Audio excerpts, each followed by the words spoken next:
Hello to all the literary travelers. Welcome to Literary Journeys with River.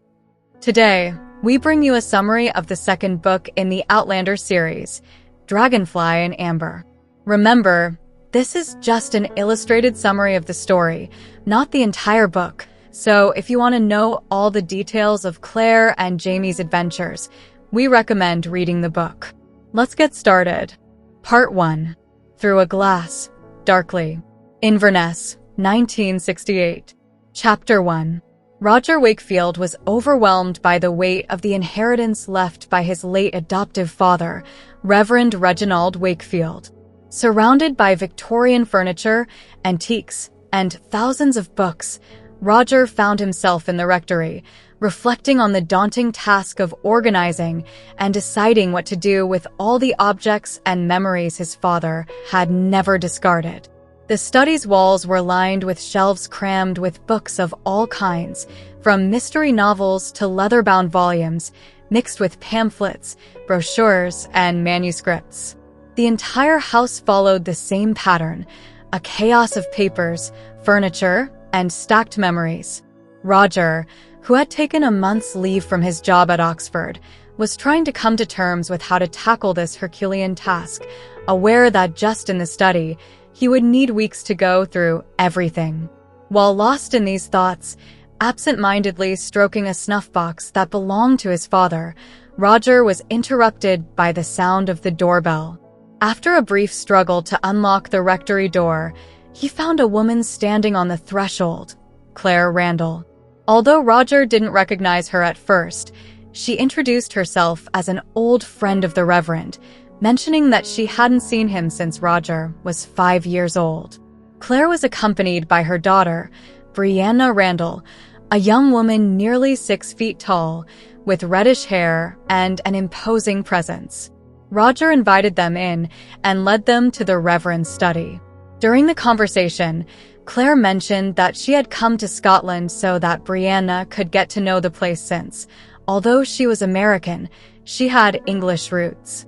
Claire also commented that her husband, Frank Randall, had passed away 2 years ago, and Roger recalled that Frank was a historian who had exchanged information about the Jacobites with his father.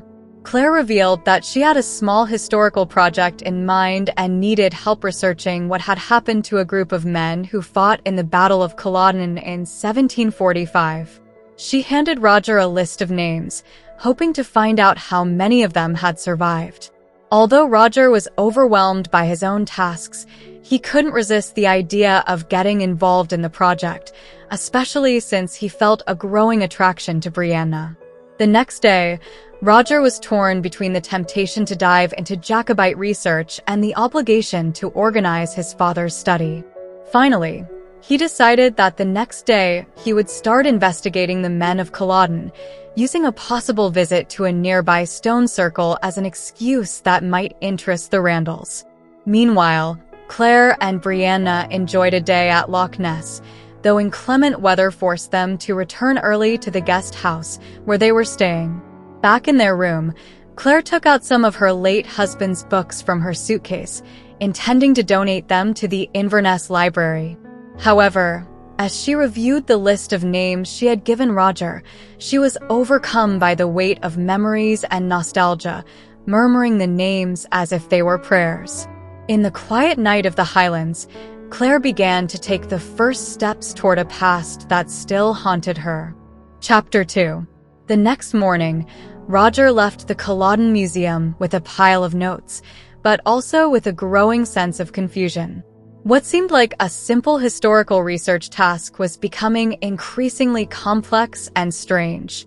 Of the names Claire had given him, he found only 3 in the records of the dead at Culloden, which wouldn't be surprising if it weren't for the fact that those same names also appeared elsewhere, on the roster of a different regiment under the command of Simon Fraser, Lord Lovat. The real mystery lay in the fact that Claire had claimed these men came from an estate called Broch Tuareg, located southwest of Fraser lands, bordering Mackenzie territory, and had fought with the Highland army since the campaign began at Prestonpans. But the evidence Roger found contradicted this version, suggesting that these men joined much later, under a different command. Confused, Roger decided he needed more information before drawing any conclusions. Although his instinct was to tell Claire everything and, perhaps, spend more time with Brianna, his historian side pushed him to continue investigating. After all, there was something odd about the story Claire had told him, and he couldn't ignore it. With this in mind, Roger headed to the train station and took the Flying Scotsman to Edinburgh, hoping to find more data in the Stuart archives. What he discovered there left him even more perplexed. A man named James Fraser, of Broch Tuareg, appeared repeatedly in military documents, but his name was not on Claire's list.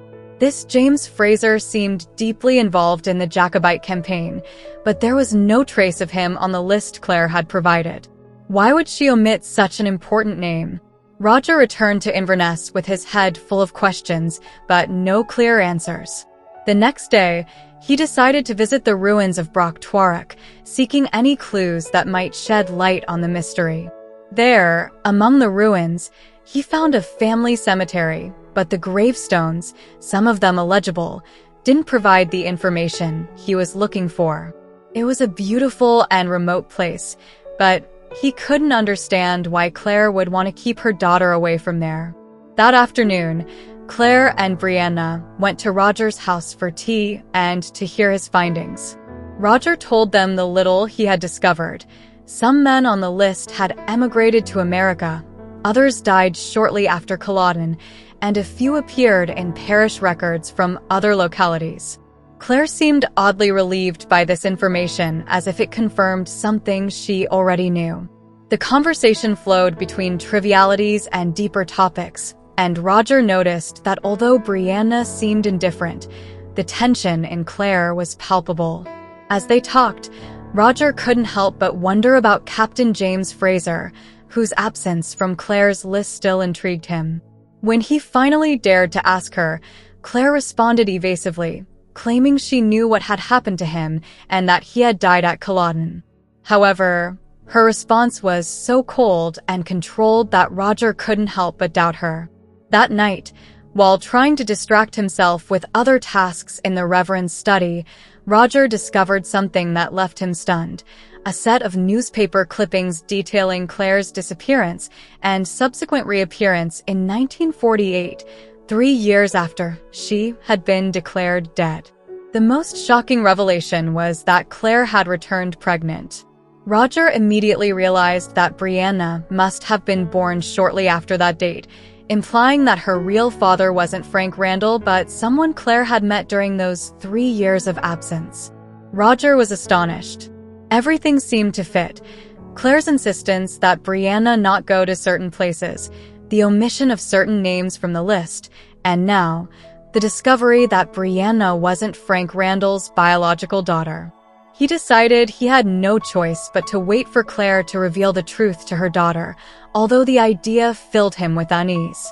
He knew that sooner or later, the truth would come to light, and when it did, his relationship with Brianna would also change. Chapter 3. Inverness was a city full of charm, with streets lined with small cafes and shops offering a mix of tourist items. As Claire and Brianna strolled down the high street, the region's typical rain began to fall, forcing them to take shelter under their raincoats.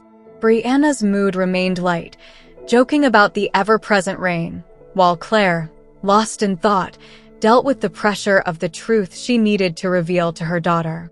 When Brianna suggested buying a gift for Roger as a thank you for his help, Claire felt a chill. Her daughter was beginning to show interest in the young historian, and although Claire liked Roger, she knew the time to keep her secret was running out.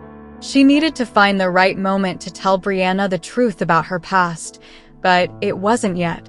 Suddenly, they saw Roger's car parked near a train station. Claire, uneasy, decided it was better to separate from Brianna for a while to think.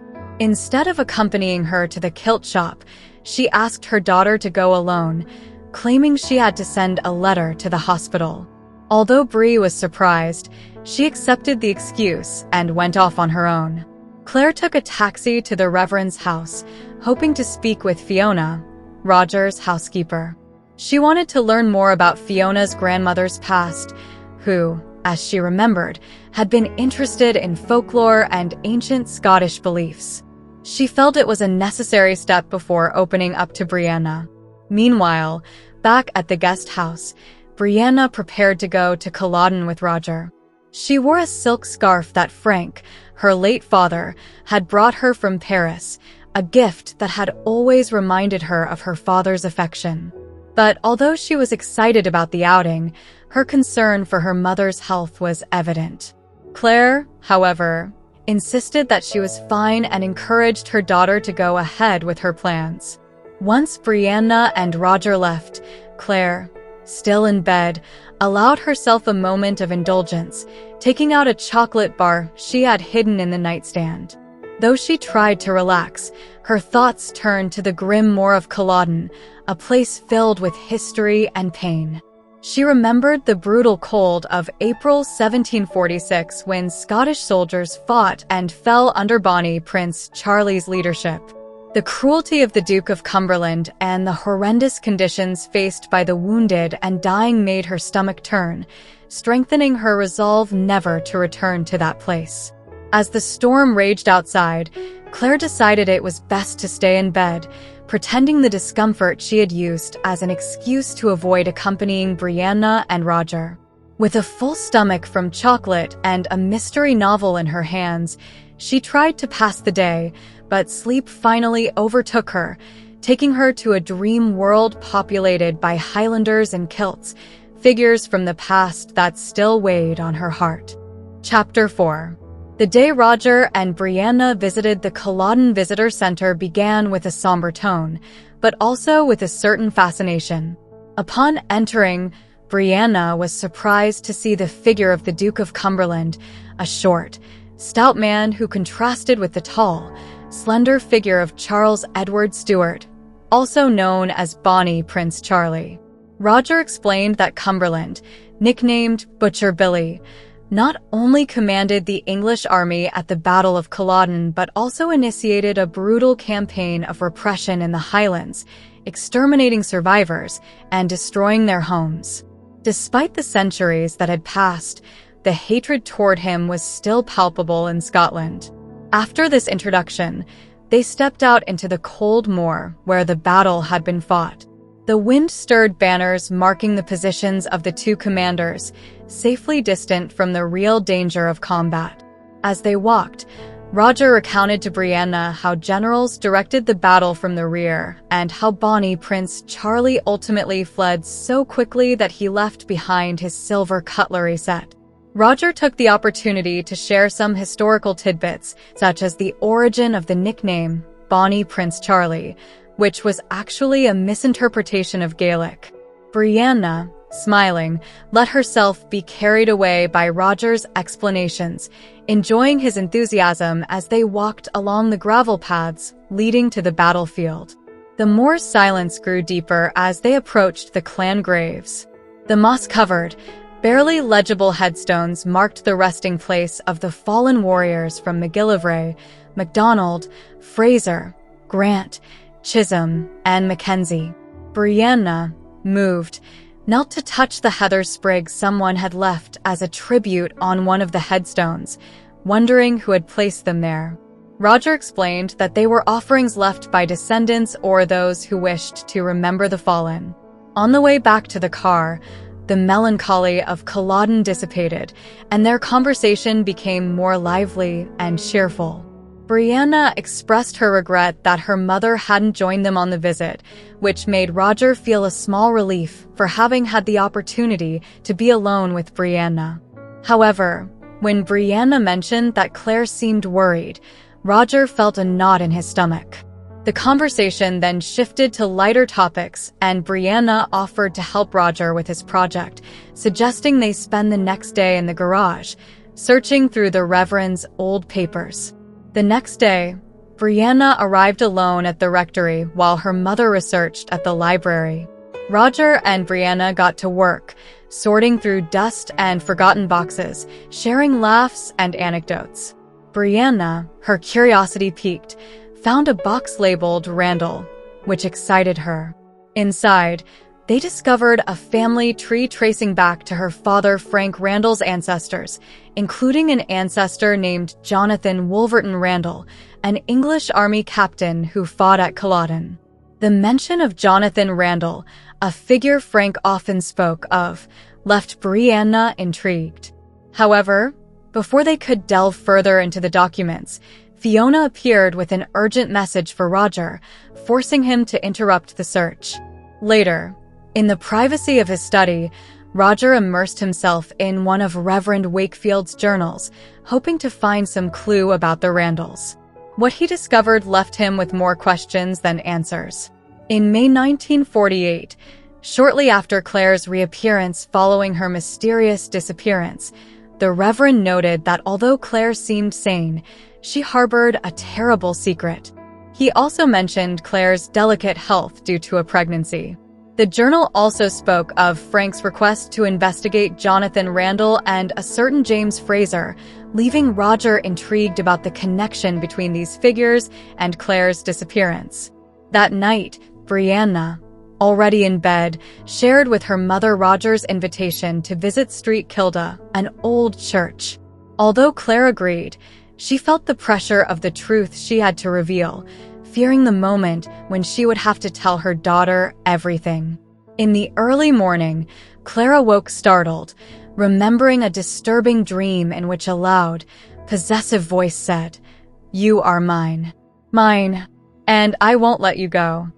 The intensity of the dream left her trembling, reflecting the internal storm in her heart as she prepared for the inevitable revelation of her past to Brianna. Chapter 5. The cemetery of St. Kilda stretched out under a shy sun, its stillness barely disturbed by the presence of Roger, Brianna, and Claire. The gravestones, some leaning and others toppled over the grass, told ancient stories of forgotten lives. Roger, with a hint of apology in his voice, commented on how neglected the place was, though Brianna found it beautiful in its tranquility and antiquity. The deconsecrated church dominating the site seemed more a relic of the past than a sacred space, with carvings showing a mix of Christianity and older beliefs. As they strolled through the cemetery, Brianna spotted a gravestone that caught her attention. She cried out in excitement upon recognizing the name of Jonathan Wolverton Randall, an ancestor of her father Frank, whom Claire had mentioned before. Claire, approaching, paled as she read the name on the stone. Roger, concerned about her reaction, asked if she was okay, but Claire seemed trapped in an internal emotional storm. The gravestone marked the resting place of Jonathan Randall, who died in 1746, and although Brianna was thrilled by the discovery, Claire was visibly shaken. Roger suggested they take shelter in the church, but Claire preferred to stay alone for a while. While Roger and Brianna explored the church, the atmosphere between them changed, becoming more intimate. In a moment of shared vulnerability, Roger kissed Brianna. It was a gentle kiss, but loaded with meaning, a moment that seemed to seal a deep connection between them. Suddenly, a heartbreaking scream snapped them out of their reverie. Roger and Brianna ran to where they had left Claire and found her kneeling next to a gravestone, visibly distressed. The stone marked the grave of James Alexander Malcolm Mackenzie Fraser, with an inscription that read, "Beloved husband of Claire." Claire, through tears and shock, revealed that Jamie Fraser had been her true husband and Brianna's biological father. The revelation left Brianna and Roger stunned. Claire insisted she wasn't crazy, though she understood how hard it was to believe her story. She explained that she had traveled through time from 1945 to 1743 through a stone circle at Cray Naudun. There, in the middle of the 18th century, she had met Jamie Fraser, a man who, though initially protecting her from the threats of Captain Jonathan Randall, ultimately became the love of her life. Claire recounted how Jamie took her back to the Stones so she could return to Frank, but she chose to stay with Jamie, even though she knew she couldn't return to her time. The story continued with details about life at Lallybroch, Jamie's capture, and his imprisonment at Wentworth Prison, where he suffered terrible abuse at the hands of Jonathan Randall. However, Claire managed to rescue Jamie, though the physical and emotional scars left on him were deep. Despite the initial disbelief, Roger began to consider the possibility that Claire was telling the truth. Brianna, on the other hand, struggled with the revelation, rejecting the idea that Frank wasn't her real father. Claire, with tears in her eyes, assured her that Frank loved her deeply and that's why he had kept the secret for so many years. To corroborate her story, Claire suggested Brianna visit the National Portrait Gallery, where she could find a portrait of Ellen Mackenzie, Jamie's mother, and compare her resemblance. Roger, meanwhile, got up to retrieve some newspaper clippings he had found, telling Brianna to check the dates. The chapter closed with Roger beginning to believe Claire's story. The rain began to fall as Brianna, still in shock, read the newspaper clippings Roger had handed her. The tension was mounting, but the truth seemed closer than ever to being accepted. Part 2. The Pretenders to the Throne. Le Havre, France, February 1744. Chapter 6. Claire awoke feeling dizzy and weak, the effects of her early pregnancy becoming noticeable. Next to her, Jamie was ready to help with anything she needed, though he himself was worried about her well-being.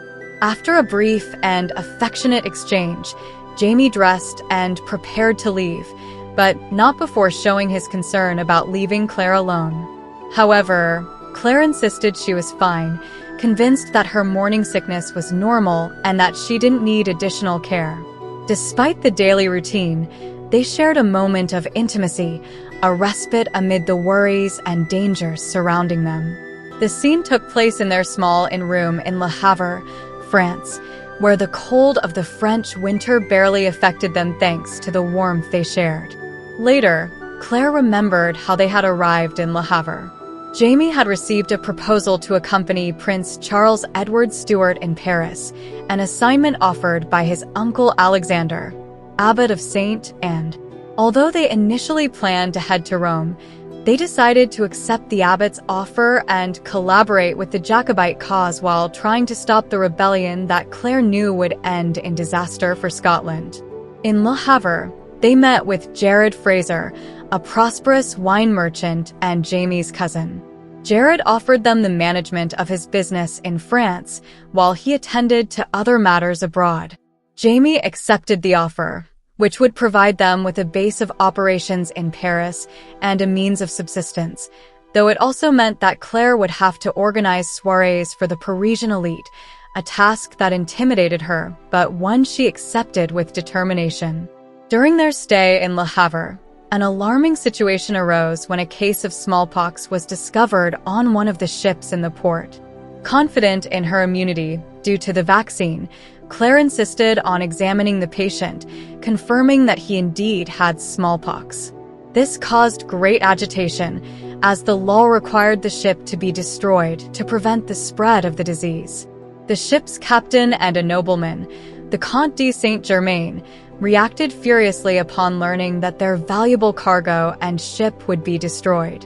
Jared, for his part, saw the situation as an opportunity, as he would now have a monopoly on the finest port, with Saint-Germain being the only competitor in Le Havre.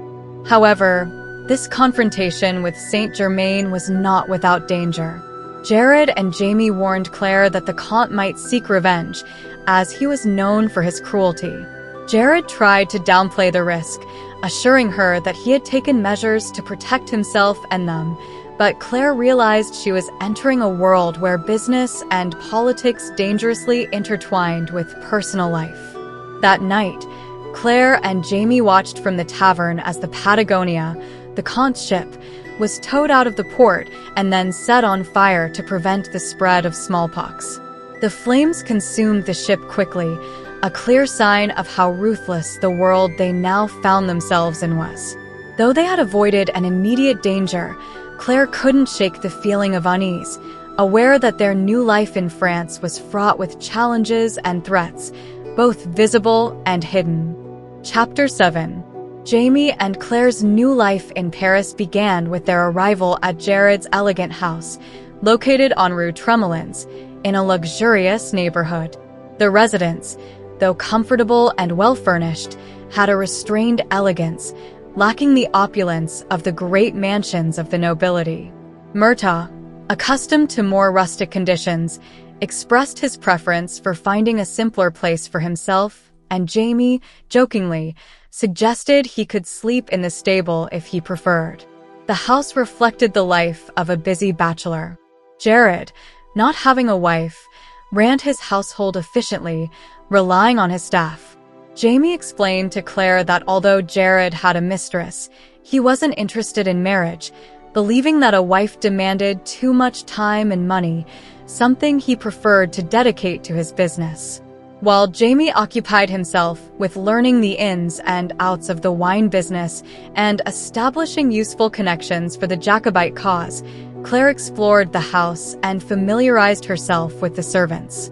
Although she initially felt intimidated by the responsibility, she soon realized that it wasn't much different from running a team of nurses, as she had done during the war. The staff, consisting of 16 members, included everyone from the coachman to the cutler, all with well-defined roles.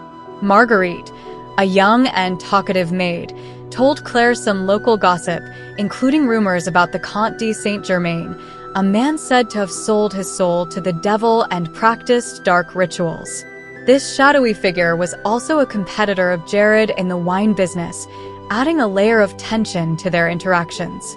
That night, during dinner, Jared informed Jamie about the details of the King's Lever at Versailles, an event of great social and political importance. Jared also mentioned that he had arranged an audience with Prince Charles Stuart, who lived in seclusion in Paris, waiting for the support of Louis XV for his cause. The mention of the prince's relationship with the Princess of Rohan, a figure tied to the king, surprised Jared, who saw in this relationship a potential danger to the Jacobite cause. Jamie was tasked with approaching Prince Charles and guiding him through the complex political and social landscape of Paris, using his previous experience and the connections he had formed under Jared's tutelage. Though aware of the risks, Jamie accepted the responsibility, trusting that he could positively influence the young prince. Claire's first meeting with Prince Charles was disappointing. She had imagined the famous, Bonnie Prince Charlie as a charismatic figure, but Jamie reported that the prince seemed more concerned with a toothache than political matters.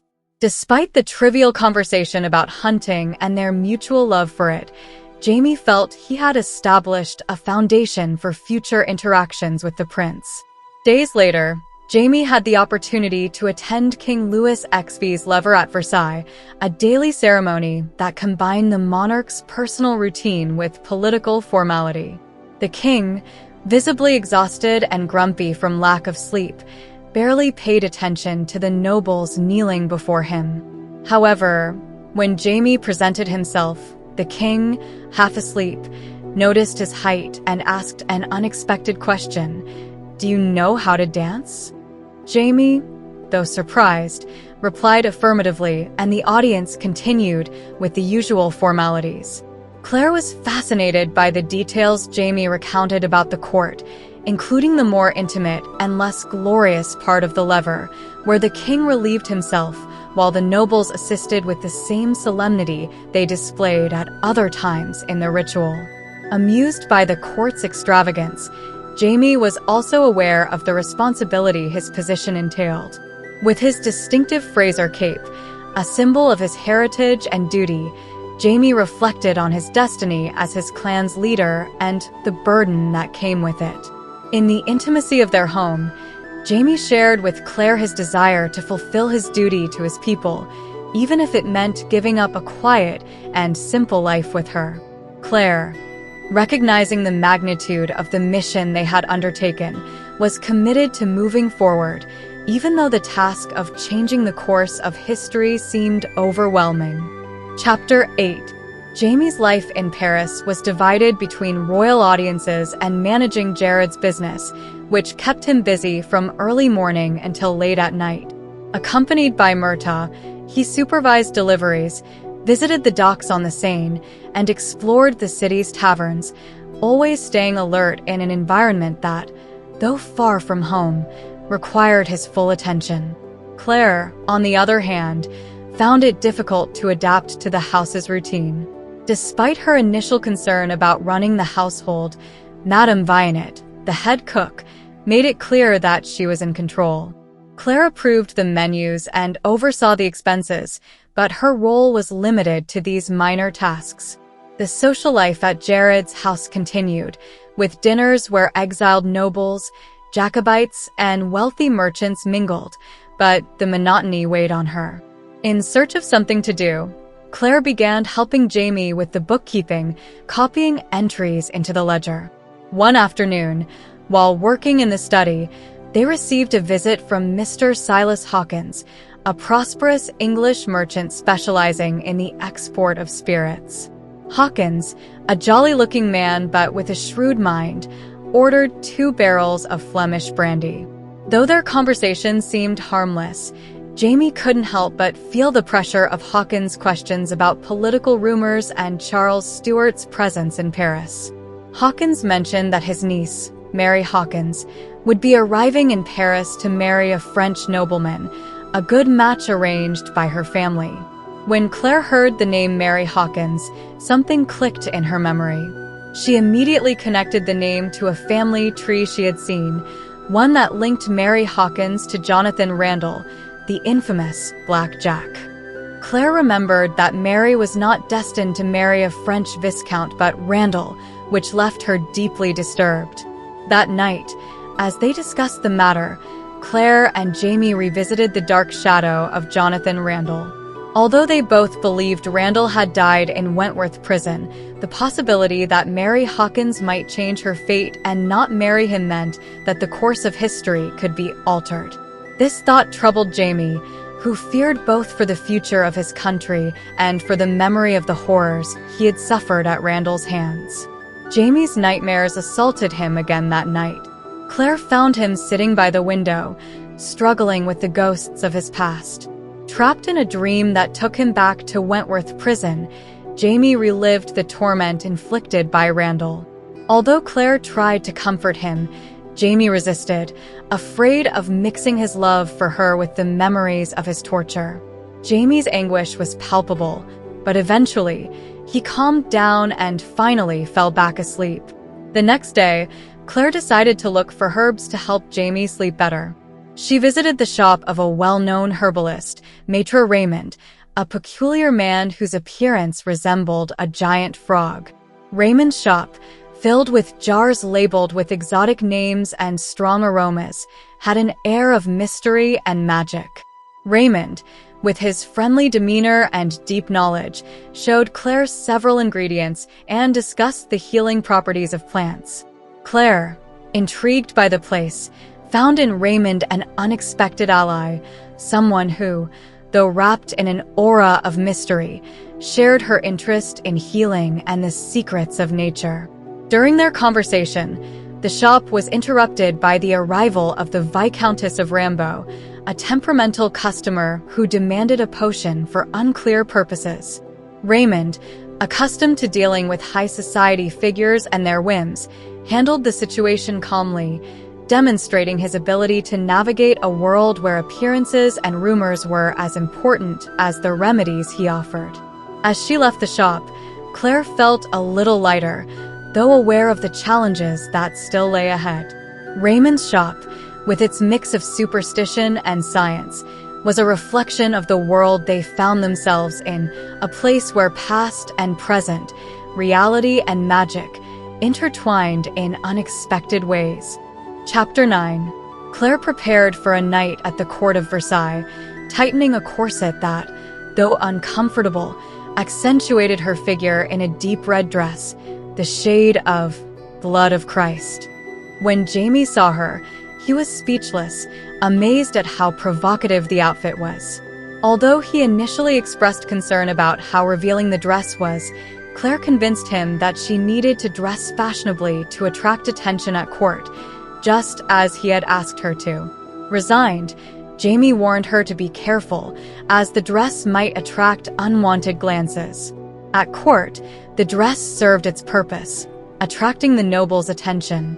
While Jamie was drawn away by his former acquaintance, Annalise de Marillac, to a chess game with influential men, Claire was besieged by courtiers competing for her attention. Despite feeling uncomfortable and tired from the constant attention, Claire used her fan, a gift from Jamie, to keep the most insistent admirers at bay. King Louis XIV made his entrance into the hall and quickly noticed Claire, stopping to greet her with a bow. Jamie took the opportunity to formally introduce her, and Claire, though nervous, met the expectations of court etiquette. However, the situation became complicated when an overly eager Viscount followed her into a private alcove, where, after some unwanted attempts at intimacy, he ended up stumbling into Jamie, who promptly threw him into a nearby fountain. That night, Jamie and Claire discussed the incident, and although he was clearly upset about what had happened, the day ended in reconciliation when they both retired to their quarters assigned by the king. The next morning, Claire felt unwell, a common symptom of her pregnancy, but agreed to accompany Jamie on a walk through the gardens of Versailles before attending a royal luncheon. As they walked, Jamie expressed his concern about Maitre Raymond's associations with occult circles and the danger that the Comte de Saint-Germain might pose, advising Claire to stay away from them. During the luncheon, the stifling atmosphere of the dining room, combined with a particularly macabre dish of stuffed nightingales, overwhelmed Claire, and she had to leave abruptly to avoid fainting. Jamie, concerned, followed her and comforted her, expressing his frustration at not being able to alleviate her discomfort. However, the tranquility of the moment was shattered when a group of Englishmen arrived in the gardens, including the Duke of Sandringham and other nobles. Claire, upon recognizing one of the newcomers, felt the world stop. It wasn't Frank, though for a moment she thought it was, but someone she didn't expect to see again: Jonathan, Black Jack, Randall. Randall's presence brought back Jamie's darkest memories, and Claire feared what might happen. Before the tension could escalate, Claire fainted, hoping to avoid a conflict that could be fatal. Chapter 10. Claire woke up in a state of confusion after fainting in the gardens of Versailles. As she opened her eyes, she thought she saw Frank, but the hand she held wasn't his. Instead, she found Jamie, whose calm, concerned voice called her back to reality. Next to her was a man who looked like Frank but wasn't him. It was Alexander Randall, the younger brother of Jonathan, Black Jack, Randall. Young Alexander, though he had features that reminded her of his feared brother, showed a gentler and kinder personality. He worked as a secretary for the Duke of Sandringham, who intervened in the scene with his typical cunning and charisma, introducing Alexander to Claire. King Louis XIV, observing the situation, ordered Claire to be taken home to rest, insisting that he wanted to see her at the ball the next day. Back at home, Claire took off the dress and made herself comfortable while Jamie, visibly affected, brooded in front of the fire. He confessed that he had almost killed Alexander in the gardens, believing him to be his brother Jack. The memory of Wentworth had brought him to the brink of losing control. Claire tried to calm him, reminding him that Alexander wasn't Jack and that they couldn't afford to lose control, especially at court. That night, Claire and Jamie shared a moment of intimacy and understanding, though Claire feared that the memories of Wentworth would once again torment Jamie in the form of nightmares. Fortunately, Jamie slept peacefully. However, it was Claire who was assaulted by dreams. In her dream, Claire found herself transported to a lecture hall at the University of London, where Frank was giving a class on history and art. He was showing ancient objects, including a miniature of a lady with curly brown hair. The scene became emotional when Frank, speaking about the past, dropped the miniature on the table, saying it had once been real. Claire woke up with tears in her eyes, and Jamie, always attentive, comforted her. Despite her feelings for Frank, Claire reaffirmed her commitment to Jamie. She assured him that she wouldn't lose him, neither in dreams nor in reality. Jamie, in turn, reminded her of their marriage vow, stating that they were inseparably bound, in body and soul. With a hand on Claire's belly, where their child was growing, Jamie reaffirmed that their bond was eternal, beyond any other love or memory. Chapter 11. During a gathering at the Rohan household, Claire noticed a peculiar little man who seemed to be entertaining the guests. Before Jamie could satisfy her curiosity, the man approached them and ordered Jamie to sing. This peculiar figure turned out to be her Johannes Gersman, the king's singing master, who was disappointed to discover that Jamie had no musical talent, despite his imposing appearance. However, when Claire volunteered to sing, her Gersman was impressed by her tone and led her to the music room, where she joined a group of singers.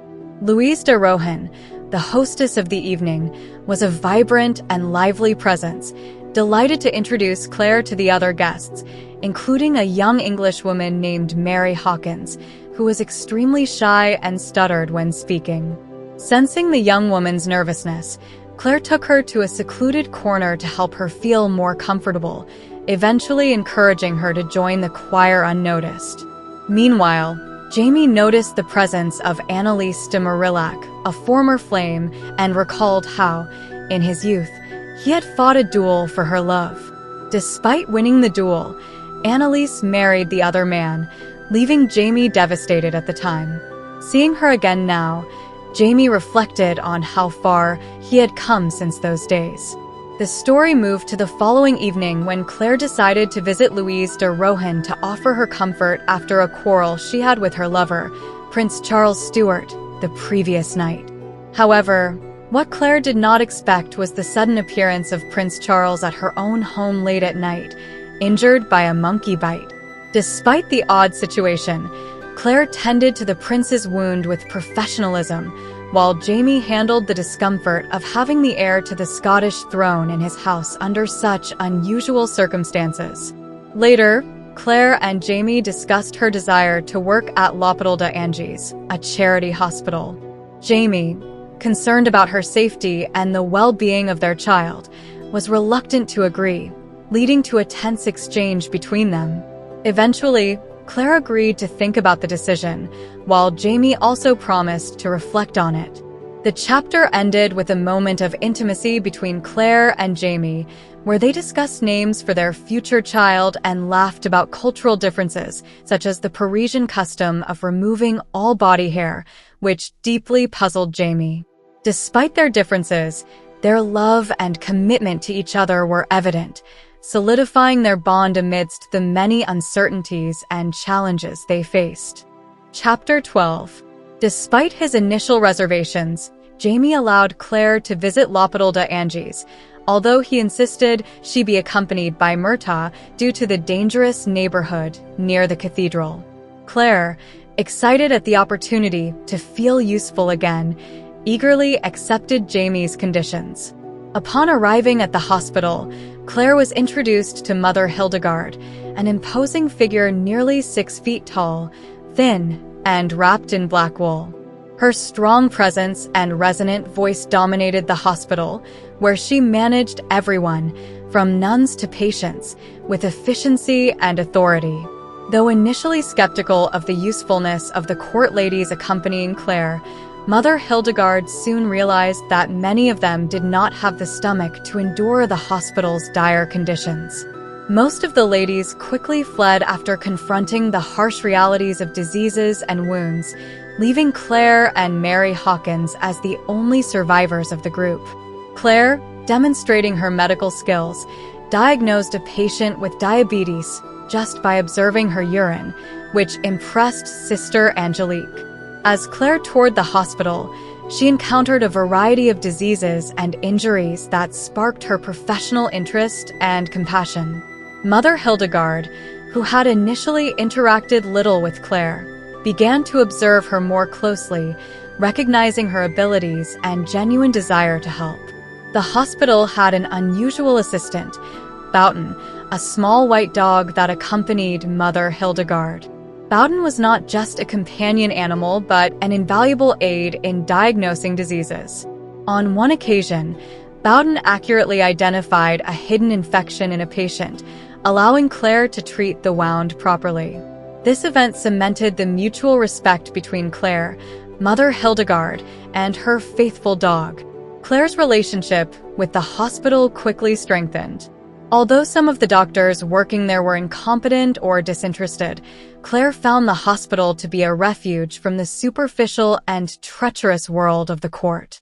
The nuns and patients, once they recognized her competence, accepted her as one of their own.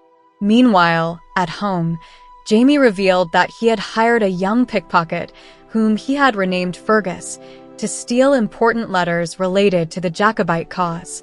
Jamie explained that he had been unable to obtain direct information from Prince Charles Stuart, who was more interested in his romantic problems than in politics, so he decided to use less conventional methods to access the prince's correspondence. Jamie also recounted how, that very day, he had been pursued by 3 sailors who attempted to kill him. Although he managed to escape, he was unsure who might have ordered the attack. He considered the possibility that the Comte de Saint-Germain, his business rival, was behind the attempt, but dismissed the idea for lack of sufficient motive. Despite the seriousness of the incident, Jamie downplayed the danger, assuring Claire that from now on, he would always be accompanied by Murtaugh when going to the port. The chapter concluded with Jamie and Claire sharing a dinner, during which Jamie demonstrated his sense of humor by serving the sausage he had used to defend himself during the chase. Despite the dangers surrounding them, their relationship remained strong, based on love, trust, and the ability to face any adversity together. Chapter 13. Claire received a visit from Louise de la Tour, who was distraught over being pregnant by Charles Stuart. Afraid of being discovered and facing a scandal that could cost her marriage and social position, Louise considered an abortion, despite the danger. Claire, concerned for her friend's health, tried to dissuade her, suggesting that she make her husband believe the child was his. Louise, initially horrified by the idea of deceiving her husband, began to consider it as she saw no other way out. Meanwhile, Jamie was immersed in deciphering a coded letter sent by James Stuart to his son, Prince Charles. This letter, obtained by Fergus, revealed the complicated web of espionage surrounding the Stuart family. Jamie and Claire, aware of the dangers, continued their work cautiously, copying the letter and returning it to its place to avoid suspicion. Despite the difficulties, Jamie displayed a mixture of irony and pragmatism about their actions, recognizing that although morally questionable, they were necessary for their goals. The relationship between Claire and Jamie strengthened as they shared the tensions of their clandestine activities. Although they faced a world full of betrayals and lies, they found solace in each other, maintaining an intimacy and trust that protected them from external intrigues. Finally, after a long day of intrigues and challenges, Jamie and Claire found a moment of tenderness and passion in their shared bed, where Jamie expressed his desire to remain a part of Claire in every sense, even after their child was born. Chapter 14. Fergus, increasingly skilled at obtaining secret correspondence, regularly brought coded letters from James Stuart to Jamie, who patiently deciphered them. Although most of the letters were trivial, some contained valuable information. Louise de la Tour's letters, scented with perfume, were despised by Jamie, who refused to read love letters. Meanwhile, Claire continued to devote her afternoons to l'Hôpital d'Angers, where she had become a familiar figure. Despite her initial reluctance, Mary Hawkins began to accompany her frequently, showing bravery despite her delicacy. During a conversation, Mary confessed to being in love and revealed her horror at the idea of marrying a Frenchman due to rumors about their intimate habits, forcing Claire to offer her a revealing lesson on the realities of marriage. At the hospital, Claire assisted Monsieur Forez, a respected but feared surgeon, in the complicated task of setting a fracture. Claire was impressed by his skill and surprised Forez by revealing that she was not a nun, which led him to offer to escort her home. Although Fergus insisted on fulfilling his duty as an escort, Forez ignored him, provoking the boy's anger. Upon returning home, Fergus, feeling guilty for allowing Claire to return with a stranger, presented himself to Jamie and declared himself ready to receive punishment. Jamie, although reluctant, was forced to administer a symbolic beating, which Fergus bravely endured. The situation, though tense, ended with Jamie and Claire reflecting on the responsibilities and difficulties of being a father figure. After this event, Jamie and Claire shared a bottle of whiskey in their room, relieving the day's tension with a mix of laughter and sincerity. Jamie, having experienced the difficulty of punishing Fergus, reflected on the complexity of parenthood, while Claire comforted him, aware that they both faced unknown challenges in their life in Paris. Chapter 15. After an intense night of deciphering coded messages and letters from James Stewart, Jamie and Claire continued analyzing the missives obtained by Fergus. With skill, Jamie managed to crack the code of one of the letters that seemed like gibberish of scrambled letters. Upon decoding it, they discovered that James was not interested in restoring the Stuart throne but in securing a good position for his children at the French court. This discovery left Jamie and Claire suspecting that the objective of their mission in Paris might not be as clear as they thought. The next day, Claire, still absorbed in the previous night's revelations, decided to cut her day at the hospital short. While waiting for her escorts, Boughton, the hospital's little guard dog, confronted Jamie, who had come to fetch his wife. The tension between the dog and Jamie was interrupted by the arrival of Mother Hildegard, who led Jamie and Claire to her office. There, Jamie presented some musical documents that he suspected contained a hidden message. Mother Hildegard, a music enthusiast, quickly realized that the sheet music had something unusual. Upon studying the pieces, she noticed they were a crude imitation of Bach's compositions, which she found suspicious. Claire, observing the musical keys and recalling that in English, key means both clave and key, suggested that the key to deciphering the code lay in the musical notes. Together, they managed to uncover a hidden message offering £50,000 in support of Charles Stuart, provided he set foot on English soil. This discovery revealed that some supporters in England were willing to back Charles in his attempt to restore the monarchy.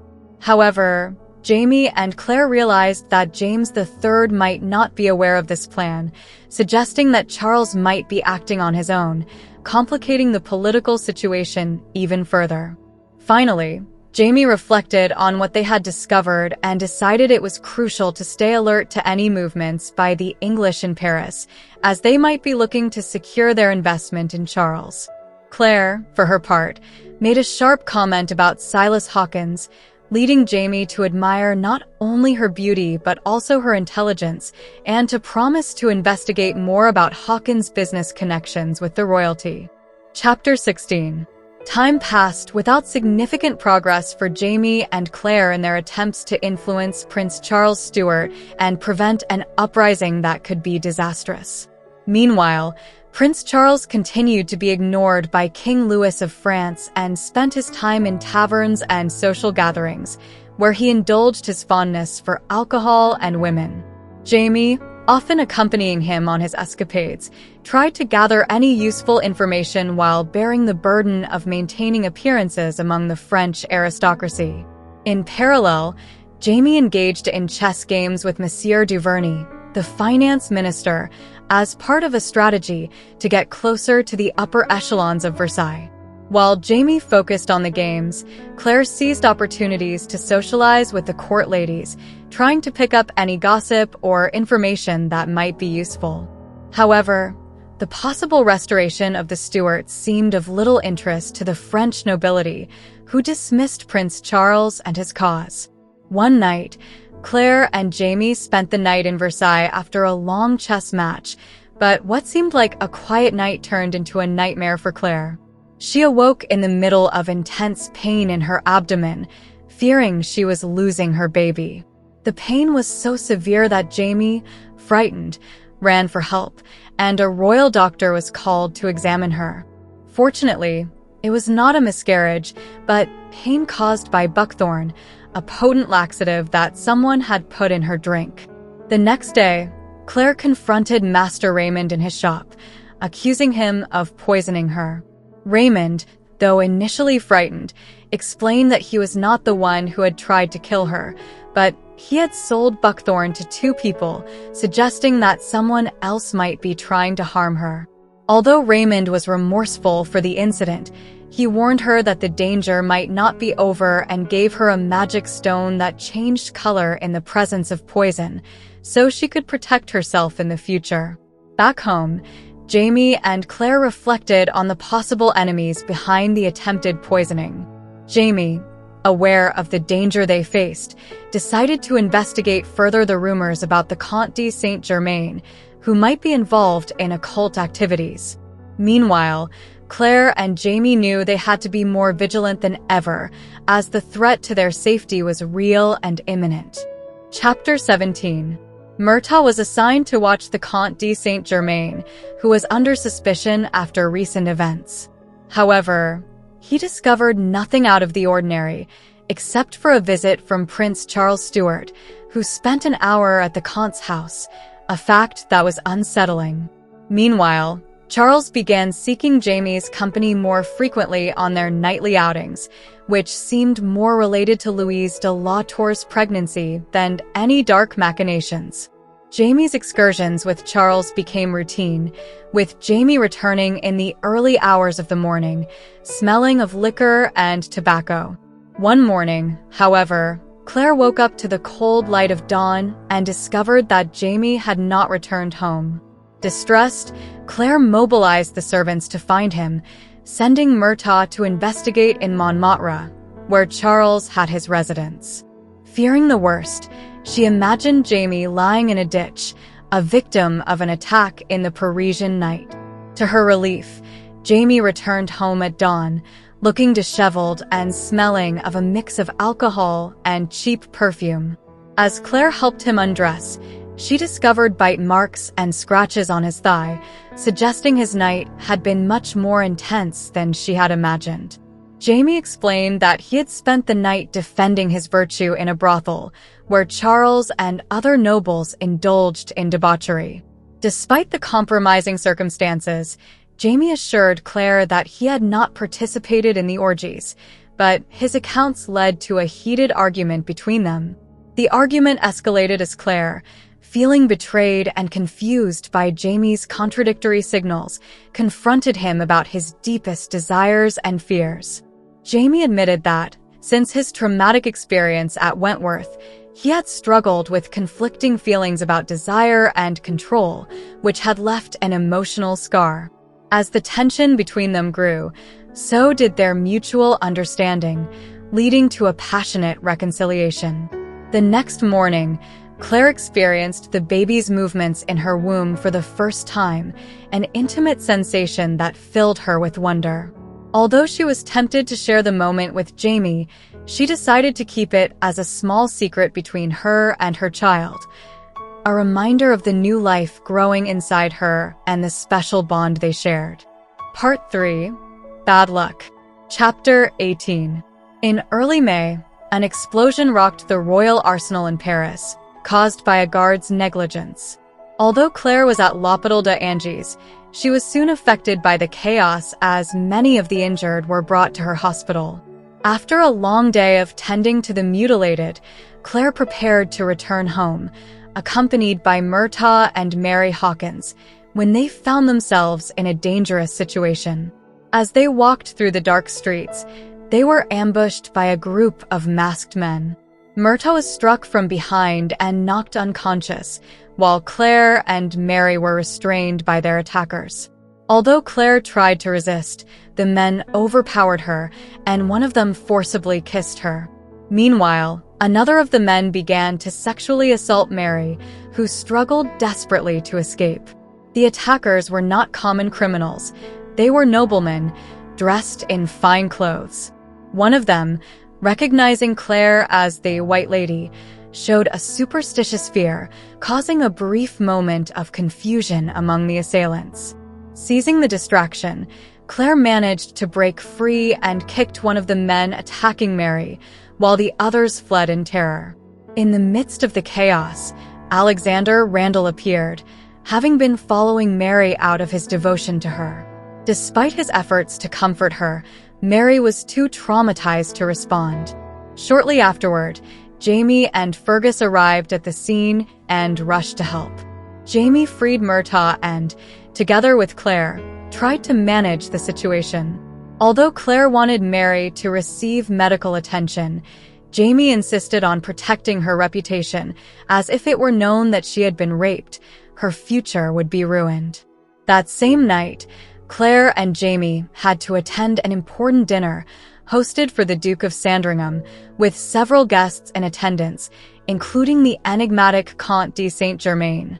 During the dinner, as Claire tried to maintain her composure, the conversation turned to the city's gangs, creating a tense atmosphere, especially when it was mentioned that these gangs included young nobles. The evening reached its climax when, in the middle of the dinner, Mary, still traumatized, appeared at the top of the stairs with her dress torn and screaming hysterically. The scene was misunderstood by the guests, who thought Alex Randall had assaulted her, prompting Jamie to intervene quickly. In an act of strength and decisiveness, Jamie punched Alex to protect Mary, leaving him unconscious on the floor as chaos erupted in the house. Chapter 19. The atmosphere in Jamie and Claire's house was tense after the chaotic events of the dinner, and the clock on the mantel seemed to increase the tension with its constant ticking. Claire, yearning for some silence to calm herself, decided to stop the clock, seeking a moment of peace amid her worries. The dinner, which had turned into the scandal of the season, left everyone exhausted and anxious about the repercussions. Claire, drained, managed to administer another dose of poppy juice to Mary Hawkins, who was visibly traumatized, reduced to an almost inert state. Meanwhile, a heated argument broke out between Jamie, General d'Arbonville, and Mary's uncle, Silas Hawkins. Hawkins, beside himself, accused Jamie of ruining Mary's reputation, shouting insults about the supposed immorality of the situation. Jamie, who had stoically endured the insults, finally punched Hawkins, knocking him unconscious. The Comte Saint-Germain, who had been observing with poorly disguised pleasure, provoked Jamie with sarcastic comments, nearly sparking a physical confrontation between them. However, Duvernay's intervention, calming the situation and dispersing the onlookers, prevented things from getting out of hand.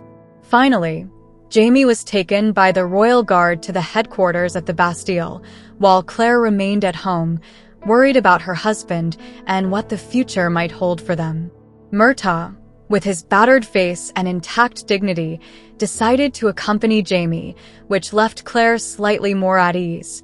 Fergus, mimicking Jamie's seriousness, took it upon himself to care for Claire during the night, showing admirable loyalty. Claire tried to rest, but worry and fear kept her awake.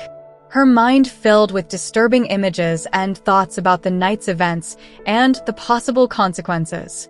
Fergus, showing unexpected maturity, helped her relax by combing her hair, a skill he had learned during his life in the brothel where he grew up. This gesture of affection and care allowed Claire to find a moment of peace amidst the storm. Finally, when Jamie returned home, exhausted but safe, Claire felt immense relief. Jamie explained that although everything was not fine, He had managed to avoid prison thanks to Duvernay's intervention, who had vouched for him. Jamie also mentioned that all the accused, including himself, were under surveillance until Mary could testify and that the situation was still delicate. The chapter culminates in a deeply emotional moment between Jamie and Murtagh. The latter, feeling guilty for failing in his duty to protect Claire and Mary, knelt before Jamie and offered him his life, a gesture of absolute loyalty. Jamie, instead of accepting Murtagh's life, asked him for an oath to find and avenge Claire's honor and Mary's innocence. Murtagh, determined, accepted the task, swearing to carry out the vengeance. Chapter 20. The sun had already risen when Jamie and Claire got up after the turbulent night. While they were having breakfast, Claire, still perplexed by the recent events, asked Jamie about the White Lady, a term she had heard from their attackers the previous night. Magnus, their butler, was startled upon hearing the name and explained that the White Lady was known as a sorceress, a healer with the power to see the evil in people and destroy their soul if she found it. This knowledge left Claire even more intrigued. Jamie, somewhat embarrassed, confessed that he had mentioned Claire as the White Lady to some gambling companions as a way to avoid the social pressure to be unfaithful. He had told them that Claire had supernatural powers that could affect his virility if he cheated on her. This story had apparently circulated, causing the previous night's attackers to recognize her as such and flee upon seeing her. As they discussed the day's plans, Jamie mentioned that he was going to confront some people to find out how many had heard his story about Claire, while she planned to visit Raymond, the apothecary, and then Mary Hawkins. Claire first went to see Master Raymond. The apothecary, with his usual cunning, offered her various herbs and tonics to help Mary heal after the rape. During the conversation, Raymond hinted that the figure of the White Lady, now associated with Claire, had significant symbolic power, suggesting that she could be both a healer and a destroyer of evil. Claire, however, was also concerned about political connections and asked Raymond about the association between Charles Stuart and the Comte Saint-Germain. Raymond informed her that he had heard rumors of a possible invasion of Scotland by Stuart, supported by Philip of Spain, although the details remained uncertain. Later, Claire visited Mary Hawkins, who was in a deplorable state after the rape. Mary, overwhelmed by shame and fear, wondered if she might be pregnant and if she would ever see Alex Randall again. Claire, gently, assured her not to worry about the pregnancy and that it was important to focus on her recovery. However, both shared sadness and pain over Mary's uncertain future. Back home, Claire was greeted by Jamie, who welcomed her with a warm and comforting embrace. In the shared silence, they found solace in each other as they tried to move past the chaotic and painful events of the day. Chapter 21. On their way to the Duke of Sandringham's residence, Claire and Jamie discussed Prince Charles's financial maneuvers. Claire suspected that Charles was investing the money from a recent loan with Saint-Germain, probably to raise an army. Jamie, however, remained skeptical, thinking that Charles was only looking to flee with Louise de la Tour and her illegitimate child. Despite their differences of opinion, both recognized that the prince's plans could have significant repercussions. Upon arriving at the Duke's residence, Jamie and the Duke focused on discussing investments while Claire explored the house, feigning interest in the Duke's art collection. However, her true mission was to find Alexander Randall, hoping to reunite him with Mary Hawkins to help her overcome the traumatic experience she had endured. As she wandered through the halls, Claire unexpectedly encountered Mary, who had secretly come to the Duke's house to see Alex. Just as Claire was trying to help Mary, a footman informed them that Alex Randall was no longer in the Duke's service and had returned to England. The news devastated Mary, who ran off in despair. Claire tried to follow her, but in her pursuit, she collided with a man in the hallway. Looking up, She realized, with horror, that the man was Jonathan, Black Jack, Randall, whom she believed to be dead. Randall, as surprised as Claire, made derogatory comments, insinuating that Claire might be a witch for having survived their previous encounter. However, their conversation was interrupted by Jamie's arrival.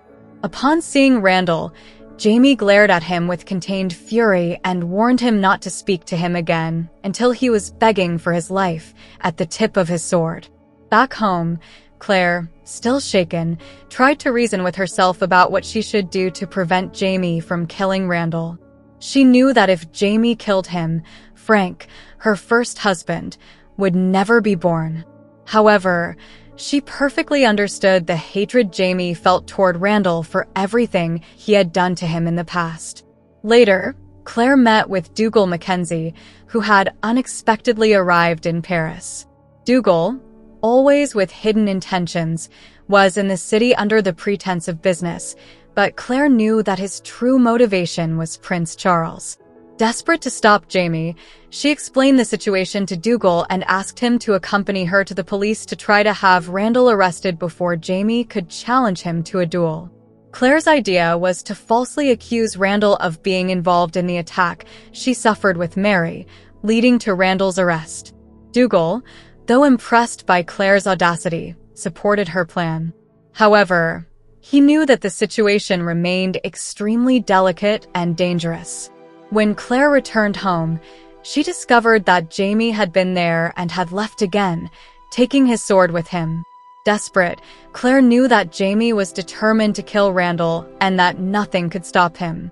However, in a moment of confrontation, Claire appealed to Jamie's promise to protect Frank, reminding him that if he killed Randall, Frank would not exist.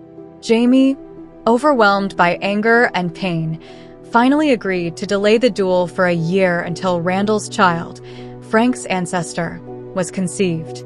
Although Claire knew she had bought time, she also realized that she had broken something essential in her relationship with Jamie. That night, as they lay together, the pain and tension between them were palpable, but both sought comfort in each other, aware of the deep scars this situation had left them. Part 4. Scandal. Chapter 22. During a trip to the royal stables of Argenton, Claire, Jamie, and Fergus endured the jolts of the carriage and the accumulated fatigue.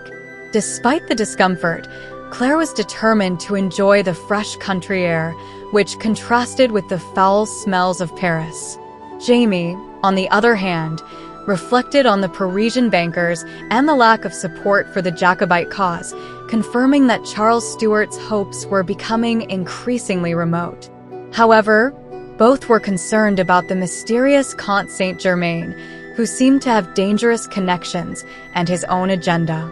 At the stables, Jamie enjoyed the rural setting and the contact with the horses, which reminded him of Scotland. Fergus, excited by the novelty of the place, kept getting into trouble, causing Claire concern. During the visit, Jamie impressed the group with his knowledge of Percherons, earning their admiration, although he also faced off against the Comte Saint-Germain in a verbal duel of wit. As they observed the horse breeding, Claire noticed a tense atmosphere among the women, especially with the Countess Saint-Germain, who seemed to be the object of ridicule and malicious comments from the other ladies. Jamie, for his part, remained in his element, enjoying the company of the animals and the fresh air. The day's tranquility was shattered when Fergus, in his enthusiasm, climbed onto a Percheron colt, causing a great commotion among the stable boys. Jamie intervened to save the boy, risking himself in the process and once again demonstrating his bravery and determination. On the way back to Paris, Claire and Jamie reflected on the offers of power and temptations presented to them, such as the possibility of cutting ties with Charles Stuart and returning to Scotland in peace. However, Jamie decided that his duty was to continue his mission to stop Charles, despite the difficulties and dangers involved. Amid these reflections, Claire worried about her pregnancy, noticing a slight bleeding, which filled her with fear for the life of the baby she was expecting. Jamie, moved by the situation, was willing to do anything to help her, though both knew that at that moment, all they could do was pray and wait. Chapter 23. The next morning, Claire woke up relieved to find that the bleeding had stopped. Even so, she decided that she could no longer continue working at the Hospital de Angers, sending Fergus with a note to inform Mother Hildegard. In response, she received a preventive abortion elixir, though Claire, after her experience with Monsieur Fora's ointment, had her reservations about any medication, she hadn't prepared herself. Despite her doubts, she decided to take a dose, feeling a little more at ease by doing something for her condition. Meanwhile, the political situation around Charles Stuart continued to grow more complicated. Jamie and Claire discussed the possibility that Charles was not only interested in establishing himself as a merchant in France, but in something much larger and more dangerous. Jamie speculated about Charles's intentions, suspecting that his plans involved a grand adventure that could jeopardize political stability. Jamie's plan to stop Charles's progress took shape when Murtaugh reported an outbreak of smallpox in Portugal. Jamie devised a risky plan to fake a smallpox outbreak on the Comte Saint-Germain's ship so that the captain would be forced to destroy or dispose of the valuable cargo of port wine. After much planning, Murtaugh prepared to embark in Lisbon with a series of herbs that would allow him to simulate the symptoms of smallpox. The strategy was risky, but it could work if everything went as planned. Jamie conducted tests with the herbs, confirming that their effects were convincing. However, the risks were high, and Claire couldn't help but worry about what might happen if something went wrong. Amid these preparations, Jamie began to show signs of longing and desire for Claire, though he tried to restrain himself due to her condition. However, Claire persuaded him that she could offer him pleasure without putting herself at risk, and they managed to share a moment of intimacy that restored some of the closeness they desperately needed during these difficult times. Days later, Claire received an unexpected visit from Monsieur Forez, who brought her a remedy from Mother Hildegard and offered to carry messages to England. Though Claire declined the offer, she appreciated the gesture, but the conversation took a dark turn when Monsieur Forez revealed that his trip to England was for the purpose of executing a traitor. He described in detail the brutal process of hanging, drawing, and quartering, a punishment reserved for traitors. Jamie and Claire were horrified by the executioner's coldness, especially considering that Jamie could face a similar fate if their activities were discovered. Despite the implicit threat, Jamie decided that he couldn't abandon his mission out of fear. He reflected on their situation and the inevitability of their actions, knowing that he was committed to trying to stop a rebellion that could cost many lives. Though he was scared, he understood that there was no turning back and that he had to press on despite the dangers ahead. Chapter 24. The unexpected visit of Charles Stuart to Claire marked the beginning of a day filled with tensions. Without warning and with an air of discretion, the pretender to the Scottish throne appeared at the house, looking for Jamie but only finding Claire. Charles, avoiding getting his hands dirty with business, asked Jamie to handle the reception of a port shipment in Paris, a task Jamie couldn't refuse without arousing suspicion, especially knowing that Charles himself had trusted him as a fellow countryman and competent merchant. After Charles left, Claire told Jamie about the visit and the request. Jamie was amused by the idea that Charles hadn't informed his partner, Saint-Germain, about the handling of the shipment. The possibility that Saint-Germain would be enraged upon discovering that Charles had entrusted Jamie generated some anticipation in both of them. The situation took an unexpected turn when Jamie received an urgent note that led him to a brothel to resolve an issue related to the warehouse foreman. Claire, alone and resting, didn't think much of the situation until later, when she received a visit from two friends who brought troubling news. Louise and Marie argued in the parlor, and Claire, overhearing from the doorway, learned of a serious incident. Jamie had challenged an English officer to a duel, none other than Jack Randall. Upon learning the details of the altercation, Claire realized that Jamie had broken his promise not to kill Randall, and she felt betrayed and desperate. Overwhelmed with worry and fear for what might happen, Claire decided to act. She knew that Jamie planned the duel in the Bois de Boulogne, a popular place for illicit duels due to its dense vegetation and hidden paths. Without waiting any longer, she headed there, hoping to stop Jamie before it was too late. Upon reaching the clearing in the woods, Claire found Jamie and Randall in the midst of a duel. She watched as they fought, seeing the swords gleam under the rain and hearing the clash of metal.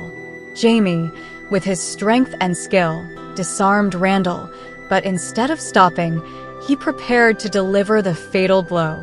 Claire tried to scream to stop him, but the sound barely came out of her throat.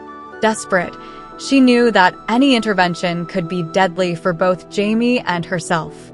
When Jamie finally wounded Randall, Claire felt an intense pain and sudden bleeding, weakening her rapidly. In the midst of her suffering, she realized she was in imminent danger. As her vision darkened, she heard voices around her, some suggesting she wouldn't survive, while others tried to stabilize her. In a final effort, she murmured a word that might mean her salvation, "Mother." Then, she succumbed to the darkness. Chapter 25. 5 days after her arrival at the Hôpital d'Angers, Claire lay weakened and feverish in a bed surrounded by curtains. Her bruised and aching body barely responded to Mother Hildegard's care, who examined Claire's empty womb with concern. Fever, cold, and a sense of desolation constantly accompanied her, while her mind struggled to stay lucid amid the suffering. During one of those moments of wakefulness, Claire mentioned the name of Raymond, the eccentric apothecary she had met earlier, but Mother Hildegard, with disapproval, dismissed him as a heretical charlatan, while invoking the help of Saint Raymond Non-Natus, the patron saint of mothers. Despite the comfort Mother Hildegard's words might offer, Claire felt empty and hopeless, barely clinging to her own existence. Boughton, Mother Hildegard's faithful dog, was placed on Claire's bed as a symbolic substitute for comfort. His warm presence momentarily alleviated the cold in Claire's feet, and although the dog demanded nothing of her, his simple presence was comforting in her state of total desolation. In a feverish and exhausted state, Claire fell asleep, plunged into confusing and disturbing dreams. However, upon waking, she found she was not alone. Raymond, the enigmatic apothecary, had entered her room stealthily. Defying Mother Hildegard's control and the hospital's rules, Raymond leaned over Claire and began to examine her. With quick and precise movements, he placed his hands on her body, searching for some hidden remedy within her. Raymond's hands, cold but strangely comforting, seemed to emit an unusual energy that manifested in bluish tones of light. Claire, surprised but too weak to resist, watched as the fever that had tormented her began to subside under Raymond's touch.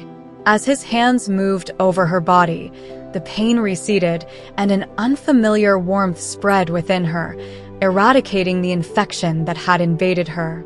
Raymond, with incomparable concentration and skill, managed to alleviate Claire's deepest pain, though the process was painful and exhausting. His hands, moving with surgical precision, reached the center of Claire's suffering, freeing her from her torment. At a crucial moment, Raymond asked Claire to call the Red Man, referring to Jamie. With her last strength, Claire cried out Jamie's name, and she felt warmth and relief wash over her, partially restoring her strength and inner peace. Raymond's intervention came to an end when Sister Angelique abruptly entered the room, alerted by the sudden change in Claire's condition. The fever had disappeared, and although Claire remained weak, she showed signs of recovery. Raymond, aware of the danger of being discovered, quickly hid under the bed and then bid Claire farewell, ready to leave. However, before departing, he revealed something that puzzled Claire, the reason he called her Madonna. According to Raymond, Claire had an aura of blue, similar to that of the Virgin Mary, and like his own. With this revelation, Raymond disappeared as mysteriously as he had arrived, leaving Claire with more questions than answers. Chapter 26.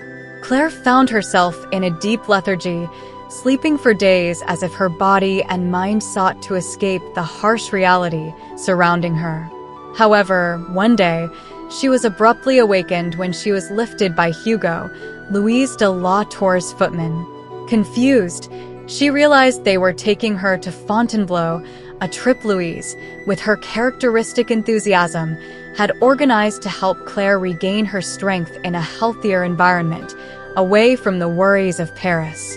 The carriage moved along the road as Claire, still weak, let herself be carried away by Louise's constant chatter, which barely required any responses. Everything seemed blurry and distant until, in a small grove on the outskirts of Fontainebleau, Claire noticed something that startled her: 3 figures hanging from the trees, clearly visible among the shadows. When they stopped, she realized they were 2 men and a woman, hanged and left to make their punishment visible to all. Louise, horrified, repeatedly apologized, but Claire, trying to understand what she had witnessed, asked who they were. Louise explained that they were Huguenots, Protestants condemned for heresy and, in the woman's case, possibly for witchcraft. Louise's comment about the dark clothing of the hanged and their possible connection to the devil revealed both her ignorance and her fear of the unknown. Claire, in an attempt to calm herself, let the conversation continue until they arrived at Louise's country house. In Fontainebleau, Claire was welcomed into an environment that, although luxurious, revealed Louise's extravagant tastes, who delighted in showing off her latest acquisition, a cuckoo clock. The triviality of the moment contrasted with Claire's emotional state, who, exhausted from the conversation, accepted Louise's proposal to pray together to appease the fears of the house's superstitious servants. Although Claire didn't share Louise's religious beliefs, she agreed, more as a gesture of courtesy than genuine devotion. The stay in Fontainebleau, however, failed to quell Claire's inner turmoil. She still knew nothing about Jamie, and the uncertainty about his whereabouts tormented her. In her solitude, she encountered Fergus, who, despondent from Jamie's absence, wandered aimlessly through the gardens.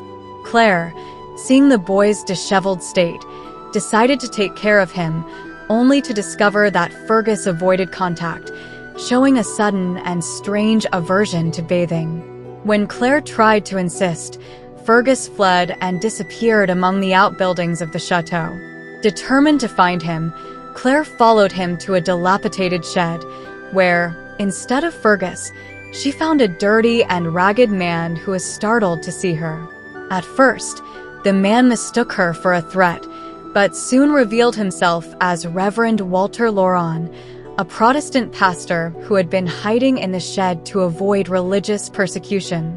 Claire, understanding the man's situation, assured him she wouldn't harm or denounce him. Reverend Laurent, relieved to discover that Claire was English, began to tell her about his life and the circumstances that led him to hide. He also revealed his knowledge of Master Raymond, whom he described as an enigmatic man with a suspicious connection to the infamous Duke Herefors, a depraved leader of an occult circle who was executed for his crimes. Laurent warned Claire about Raymond's possible sinister activities, but Claire, who knew the apothecary as a kind person, remained skeptical. During the conversation, the Reverend expressed his condolences for Claire's recent loss and asked about Jamie. Claire, still hurt and resentful, expressed her bitterness, admitting that Jamie had chosen honor and revenge over his family and that she didn't want to see him again. The Reverend, feeling empathy for Claire, offered her comfort, and finally accepted a small donation in exchange for praying for her. Thus, they parted ways, each carrying the weight of their own tragedies. Chapter 27. During her stay in Fontainebleau, Claire began to regain her physical strength, but her mind remained in a state of emotional disconnection. The tranquility of the place contrasted with the hectic pace of Paris, making Magnus' unexpected visit all the more surprising. Magnus handed her a note from Myrta, informing her of the departure of a ship from Lisbon on July 18th. Upon learning that Jamie was imprisoned in the Bastille for his duel with Jack Randall, Claire felt a mixture of surprise, fear, and bitter satisfaction. Louise, trying to calm her, explained that Jamie was there for disobeying the king and that he would remain imprisoned until the monarch decided to release him. However, Claire, aware of the urgency of her mission, decided that she needed to act quickly to get Jamie out of prison. With that determination, she prepared to leave immediately, despite Louise's objections and her still fragile health. Claire first went to the Hôpital de Angers, where she sought the help of Mother Hildegard and her Gersman to obtain a private audience with King Louis. Although Mother Hildegard was initially reluctant, aware of what a direct request to the king would entail, she finally agreed to help Claire, understanding the gravity of the situation. Dressed impeccably for the occasion, Claire was taken to an unknown part of Louis's palace. Once before the king, Claire begged for Jamie's release, arguing that her husband had been provoked and that he did not support the Jacobite cause. Louis, though initially pleased with Claire's request, warned that Jamie's release would entail exile from France.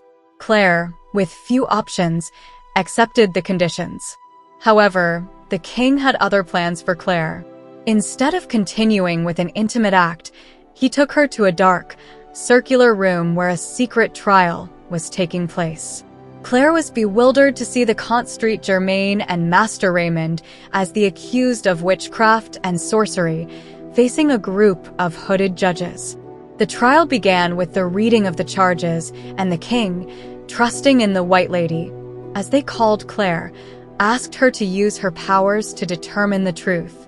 Claire, terrified by the situation, watched as the Comte tried to defend himself, blaming Raymond and suggesting that Claire was nothing more than a witch allied with Master Raymond.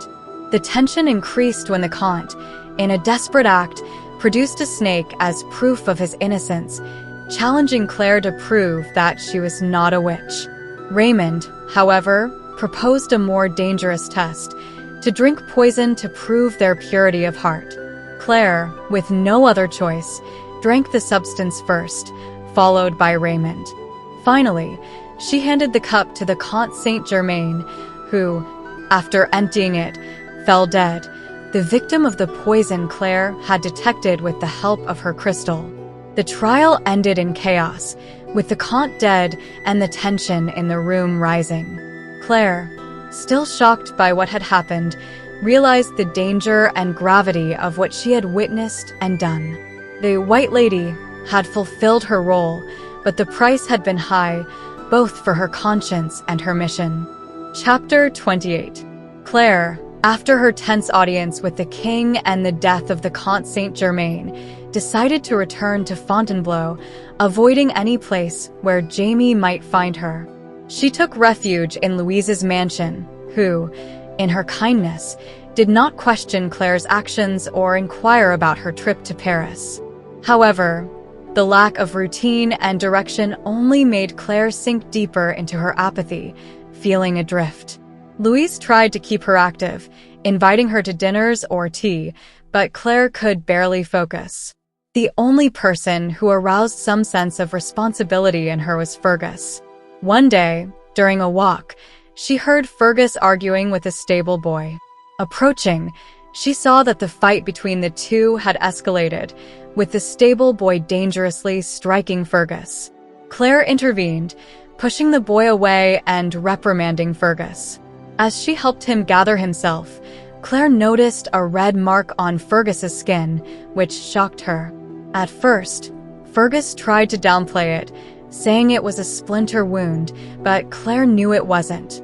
She insisted until Fergus finally confessed that an Englishman, during a visit to a brothel, had marked him with a ring. Upon hearing this, Claire realized that Jamie must have witnessed this abuse and that it was this vision that had triggered his violent confrontation with Jack Randall, thus setting off the events that led to the loss of her child and their estrangement. This revelation plunged Claire into deeper despair, falling into a profound apathy. Louise, concerned, urged her to eat and go outside, but Claire could barely react. However, while walking alone in the garden, she was informed of Jamie's arrival. She tried to escape, seeking refuge among the underbrush, but Jamie caught up with her. Despite her initial rejection, Claire couldn't help but listen when he pleaded for them to talk. Jamie, filled with pain and guilt, confessed that he had believed Claire was dead, that he had tried to take his own life in prison, and that when he learned she was alive, he didn't know how to face her. Claire, for her part, couldn't contain her anger and blamed him for killing their daughter, Faith, by pursuing his desire for revenge. However, as they poured out their emotions, both realized that they needed to comfort each other and that the only way forward was to be together. Sitting in the gazebo, Claire and Jamie embraced and shared their grief over the loss. Jamie confessed that he had wandered aimlessly after being released, haunted by images of what he believed the king had done to Claire. Claire then told him the truth about what had happened in the audience with the king, explaining how she had secured Jamie's release in exchange for her own sacrifice.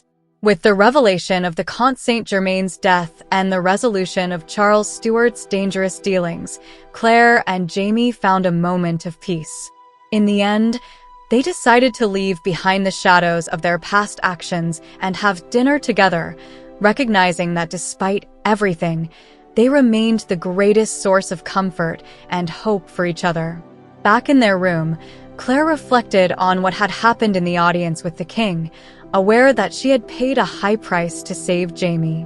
As she lay beside him, she decided that the past would remain closed and that, despite the sacrifices, their mutual love would prevail. Chapter 29. As Claire and Jamie pondered their upcoming departure, the topic of Scotland became the focus of their conversation. Although Claire longed to return to Lallybroch and leave behind the intrigues and dangers of the court, there was also uncertainty about what might await them there.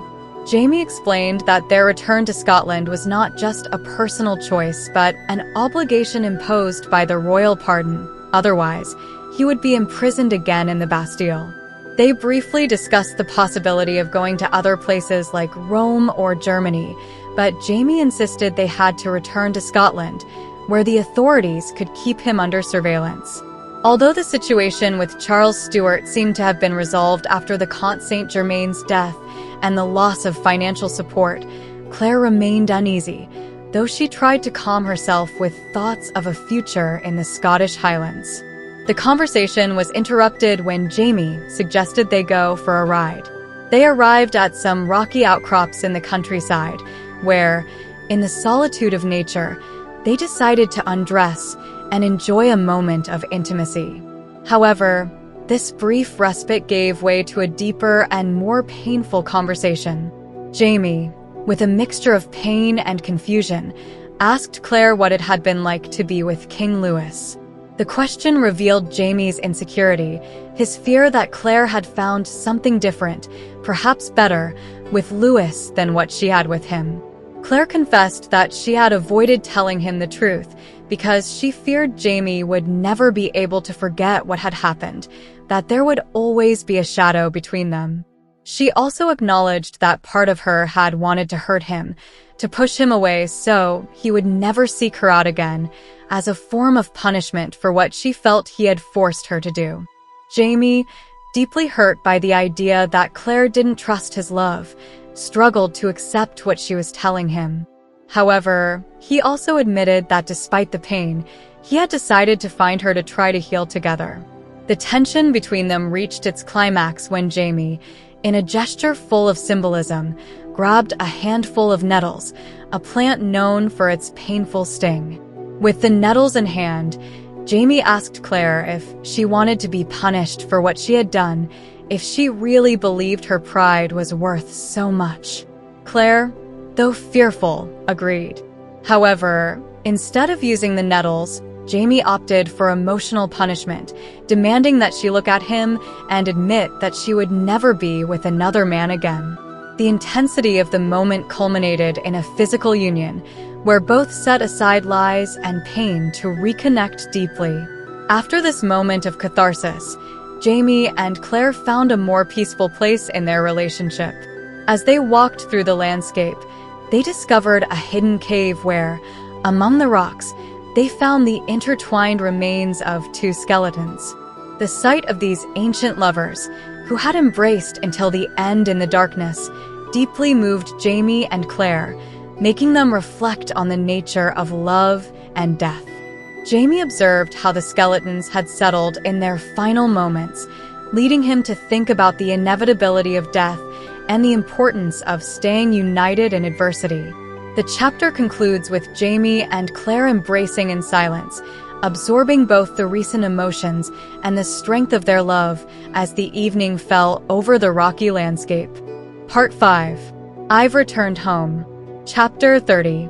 Lallybroch, Jamie's ancestral estate, stood on a hilltop, distinguished by its old round tower.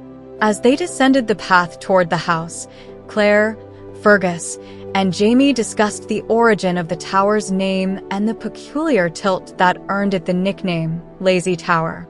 The journey from Inverness to Lallybroch had been long, but the horses they brought from France were strong and suitable for breeding. Fergus, who had ridden eagerly the entire way, was the first to spot the tower. His excitement mirrored Jamie's, who couldn't help but look nostalgically toward his home. The road to the manor wound through barley fields, where the house was partially hidden by the surrounding trees, sheltering it from the wind. As they progressed, Claire recalled their recent departure from France, especially the moment when Jared, Jamie's cousin, had bid them farewell at the port. Although the farewell was emotional, Claire had no regrets about leaving Paris and the people who had been part of their life there, except for a few. The sea voyage back to Scotland had been hard on Jamie, who, unable to endure the seasickness, chose to get drunk before boarding the ship. Myrta had found him in a tavern, and although Claire had suggested giving him laudanum to ease his discomfort, Jamie preferred the comfort of whiskey. During the crossing, Claire cared for him while he slept deeply, aware that upon waking, Jamie would face the consequences of his choice. Upon finally arriving at Lallybroch, the horses showed unexpected restlessness, especially the mare Claire was riding. Jamie moved ahead to calm her, but they soon realized that something had disturbed the animals. It was then that Ian, Jamie's brother-in-law, appeared, accompanied by his sheepdogs. The reunion between the two men was warm, full of laughter and jokes about farm life and the expectation of another child by Jenny, Jamie's sister. As they conversed, the topic of some missing sheep from the farm came up. Jamie, Ian, Myrta, and Fergus decided to go in search of the animals, while Claire continued toward the house with the horses. Before leaving, however, Jamie was drawn to the ruins of a cottage on top of a hill. Claire followed him, knowing that Jamie needed to confront something important. Upon reaching the ruins, Jamie performed a sort of ritual, walking around the stones and finally placing a rock on the pile of debris, as if appeasing some restless spirit. Then, he took Claire by the arm and told her not to look back as they walked away from the place. Claire arrived alone at the manor, where she was greeted by Jenny and Mary McNabb, the wife of the late Ronald McNabb, a tenant who had betrayed Jamie. The scene was much more organized and welcoming than the first time Claire and Jamie had arrived at Lallybroch. This time, their arrival was announced and expected, reflecting the acceptance of their return.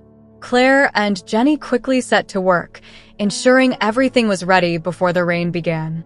As they unpacked the packages brought from France, they talked about Jenny's children, including little Jamie and little Maggie, who was already beginning to take her first steps. Dinner was ready when the men finally returned. Jenny, demonstrating her authority in the house, teased Jamie, reminding him of the local traditions and urging him to perform a ritual to prevent ghosts from entering the house. Jamie, tired and covered in mud, complained about the hardships he had faced since arriving in Scotland, but he finally relented to his sister's demands. With Fergus by his side, Jamie resigned himself to perform the ritual before finally entering to enjoy a well-deserved dinner. The chapter concludes with Jamie, though visibly tired and grumpy, grateful to be back home, surrounded by his family, and prepared to face the future at Lallybroch. Chapter 31. After the cold welcome at Lallybroch, things quickly settled down. Jamie and Claire readjusted to life on the farm, immersed in the autumn routine, with the harvest in full swing and preparations for winter underway. Lallybroch, isolated like all Highland farms, stayed connected to the outside world solely through the mail. The letters they received kept them tied to the France they had left behind. Louise, from Paris, wrote to Claire announcing the birth of her son Henri, though she did not mention the father. Charles Stuart, for his part, sent a letter full of vague and grandiose plans, evidencing his deterioration. The Earl of Mar, frustrated by Charles's erratic behavior, was more sober and critical in his letters, highlighting the prince's excesses. Mother Hildegard continued to send brief notes, always accompanied by greetings from her faithful dog, Boughton. On the other hand, Claire occasionally received mysterious packages without a return address, filled with rare herbs, crystals, and small carved objects, likely sent by Master Raymond. Though she did not always understand the purpose of these items, Claire found comfort in them, carrying them with her as if they had some protective power. Autumn at Lallybroch meant hard work, but Claire also enjoyed her walks through the region, where she tended to the sick and distributed medicine. On one of her visits, she encountered Rabbi McNabb, who had suffered an epileptic seizure. With the simple intervention of letting the boy rest peacefully, Claire managed to calm his mother, Mary McNabb, though she felt that her role as a healer sometimes bordered on that of a charlatan. However, she remembered Raymond's teachings: healing comes from the patient, not the physician. After her visits, Claire rested under a beech tree, recalling her nomadic childhood with her Uncle Lamb, an archaeologist who had taken her to explore the world, and reflecting on how Lallybroch, with its deep-rooted stability, contrasted with her past life. Jamie's connection to the land was profound. Though he had lived through many changes and hardships, it had always been his destiny to return to Lallybroch, the place that belonged to him by right. Back at the house, Claire found Jamie repairing a stone wall. As they walked together toward the house, they discussed the future, whether they missed France and the life they had there. Jamie, observing Claire, feared she might grow bored at Lallybroch, far from the activity and sophistication of Paris. But Claire assured him that her life was wherever he was, and although she missed certain comforts of her time, she preferred the simplicity of her life at Lallybroch. Jamie, for his part, admitted that although he was born to be the laird, it had not always been his destiny. His older brother, Willie, should have been the one to inherit Lallybroch, but his death left Jamie with the responsibility. Sometimes, Jamie spoke to the small wooden snake that Willie had carved for him as a gift, wondering if he would have made the same decisions as he had. As they strolled, Jamie told Claire about his childhood, recalling how his father would punish him in public to teach him the importance of justice before the tenants. Claire, moved, understood that the responsibility Jamie bore on his shoulders was something he had accepted since childhood, and that Lallybroch was the place where both could finally find peace and belonging. Chapter 32. The field designated for potato planting had been meticulously prepared. The mounds of earth, resembling hills, allowed water to drain away and prevented the seeds from rotting, according to the book Ian had consulted. He carried with him a heavy and serious volume, a scientific treatise on cultivation methods, written by Sir Walter O'Banion Riley, which had become his indispensable guide. With his late father's glasses perched on the tip of his nose, Ian consulted the book rigorously, seeking any detail that might ensure the success of the harvest. Jamie, impatient, observed the field and listened as Ian read aloud. The harvest should be undertaken simultaneously with the appearance of the first winter geese. This advice puzzled Jamie, who found such a vague guideline rather unhelpful. However, it was Fergus who suggested something more practical, simply digging and seeing if the potatoes were ready. With the tenants and their families watching expectantly, Jamie took a pitchfork and, cautiously, plunged it into the ground. As he lifted it, a murmur of awe rippled through the crowd when the first potatoes, large and healthy, emerged from the soil. Ian and Claire joined Jamie in gathering them, marveling at the quantity and size of the tubers.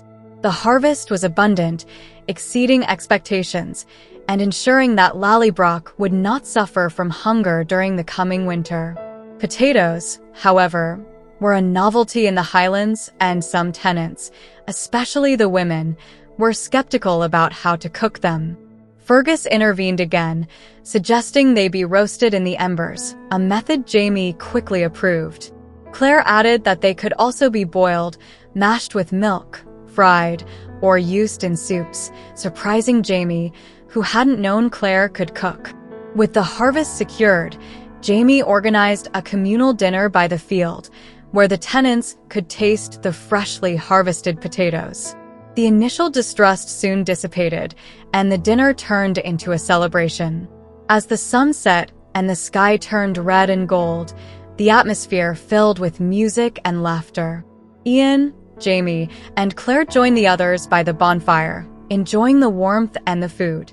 Little Jamie, Fraser's nephew, cuddled in Claire's lap, and she held him until he fell asleep.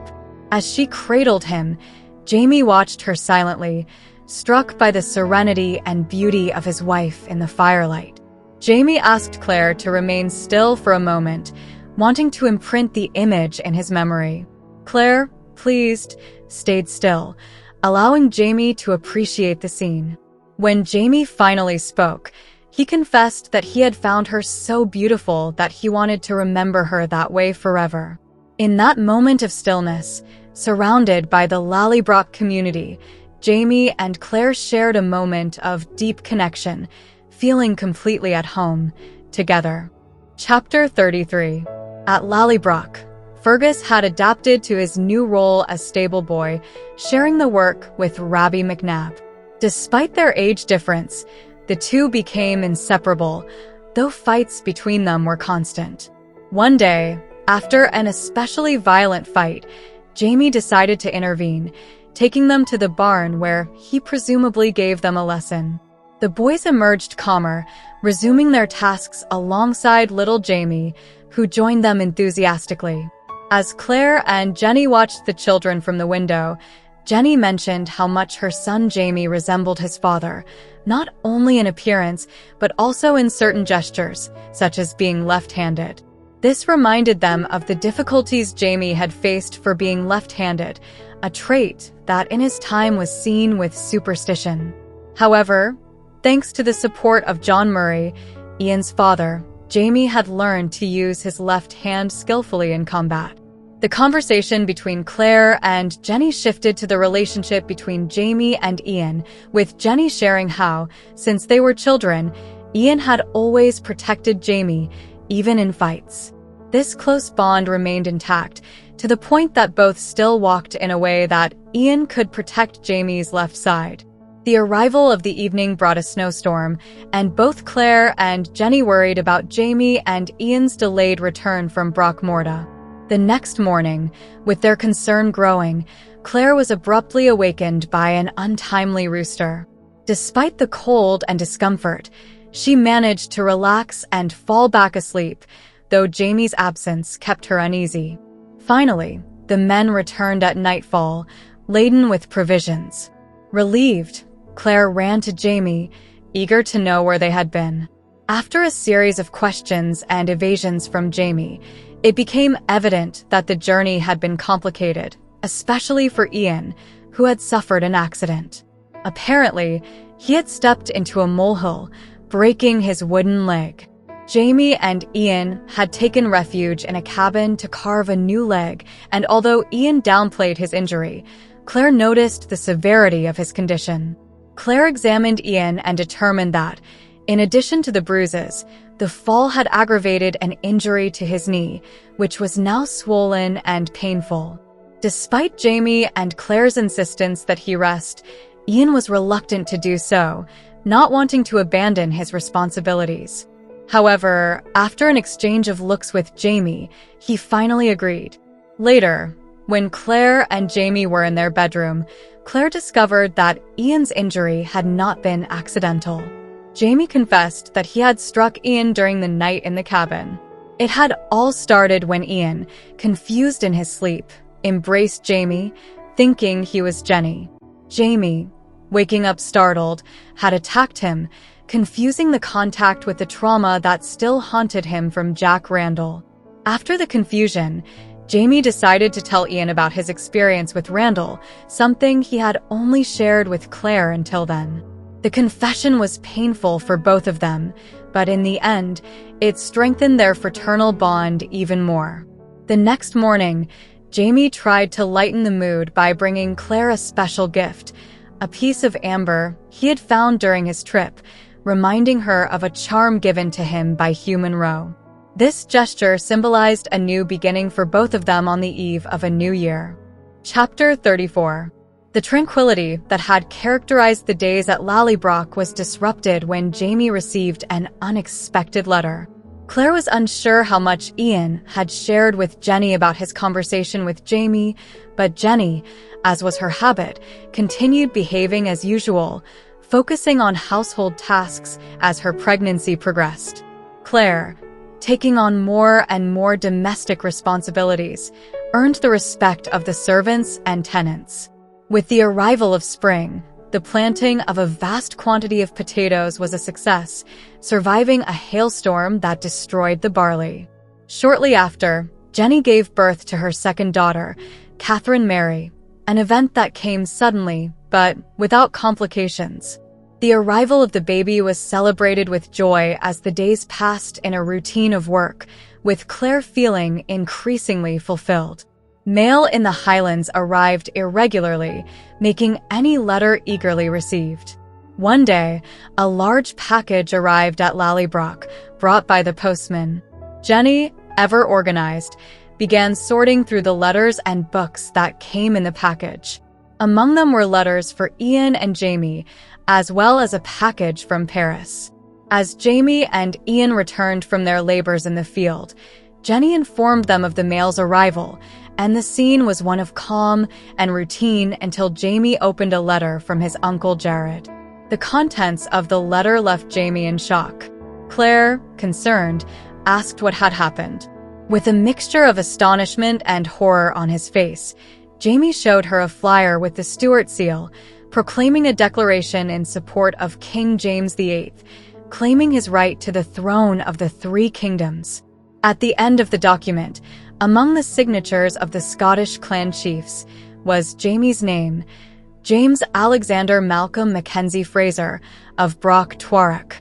Jamie was overwhelmed, and Claire, furious, realized that Charles Stuart had added Jamie's name without his consent, implicating him in the Jacobite rebellion. Jamie opened another letter, this time from Charles Stuart himself, apologizing for adding his name without consulting him but thanking him for his loyal support. Claire and Jamie realized there was no way out. The publication of the declaration marked them as rebels. Jenny, observing her brother's despair, calmly told him that he had no choice. He must fight for Charles Stewart and help him win. Jamie, dejected, realized that although he didn't want to, he was now caught up in the rebellion, and his only hope was to succeed to avoid the destruction of everything he loved. Chapter 35. As preparations to join the Jacobite uprising progressed at Lallybroch, tension and excitement permeated the atmosphere. The weapons that had been hidden since the last rebellion were unearthed and prepared for combat, while the men discussed in groups and the women, silent, observed. Jenny, Jamie's sister, shared with him the ability to keep her emotions in check, something Claire envied because of her own natural transparency. One morning, Jenny asked Claire to call Jamie to speak with him in the distillery. Claire, unaware of what it might be about, led him there. The distillery, with its strong and intoxicating smell, was the setting where Jenny, with firmness and determination, asked her brother to take Ian to war with him. Jamie, surprised, listened as his sister reminded him of the horrors of war she had witnessed while caring for Ian when he returned wounded from France. Jenny, despite knowing the danger that war posed, insisted that Ian had to go with Jamie, not only because of his skill in combat, but because he needed to feel useful and not like a cripple. In the end, Jamie agreed to take him, though he knew the decision could have fatal consequences. Later, Jamie informed Ian of his decision. At first, Ian reacted with disbelief and anger, arguing that his limp would make him a burden on the battlefield and that his place was at Lallybroch, caring for his family and the home in Jamie's absence. However, after a friendly and almost childish confrontation between the two men, Ian finally agreed, moved by Jamie's request and his confidence in him. That night, Claire, worried that Jamie might consider leaving her at Lallybroch, asked him directly if he planned to do so. Jamie, knowing that Claire would not stay behind, assured her that she would go with him, as her knowledge and skills would be crucial in the difficult times ahead. He also mentioned that Fergus, the young boy they had taken in, would accompany them since he had no other place to belong. That same night, Jamie, unable to sleep, got up to comfort little Catherine Mary, Ian and Jenny's daughter, who was crying due to the pain of teething. As he soothed her, Jamie let his deepest thoughts flow, speaking in Gaelic to the child, who listened silently. Claire, watching from the door, saw how Jamie, in the solitude of the night and under the moonlight, let his emotions out, shedding tears as he spoke softly to the child. The next morning, Claire woke up with little Catherine curled up between them. Jamie, though tired, seemed content to have spent the night caring for the child. When Claire met with Jenny later, they shared a moment of introspection. Jenny, with the wisdom of a mother, reflected on how women talked to their babies before they were born, sharing their fears and hopes. She explained that once they were born, the children were different from what they had imagined, and that mourning the possibilities that were not was natural and necessary. Part 6. Flames of Rebellion. Chapter 36.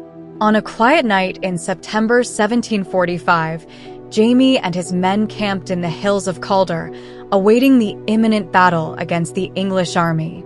Claire, anxious about her knowledge of history, tried to recall details about the Battle of Prestonpans, but her memory only assured her of a Scottish victory with minimal casualties.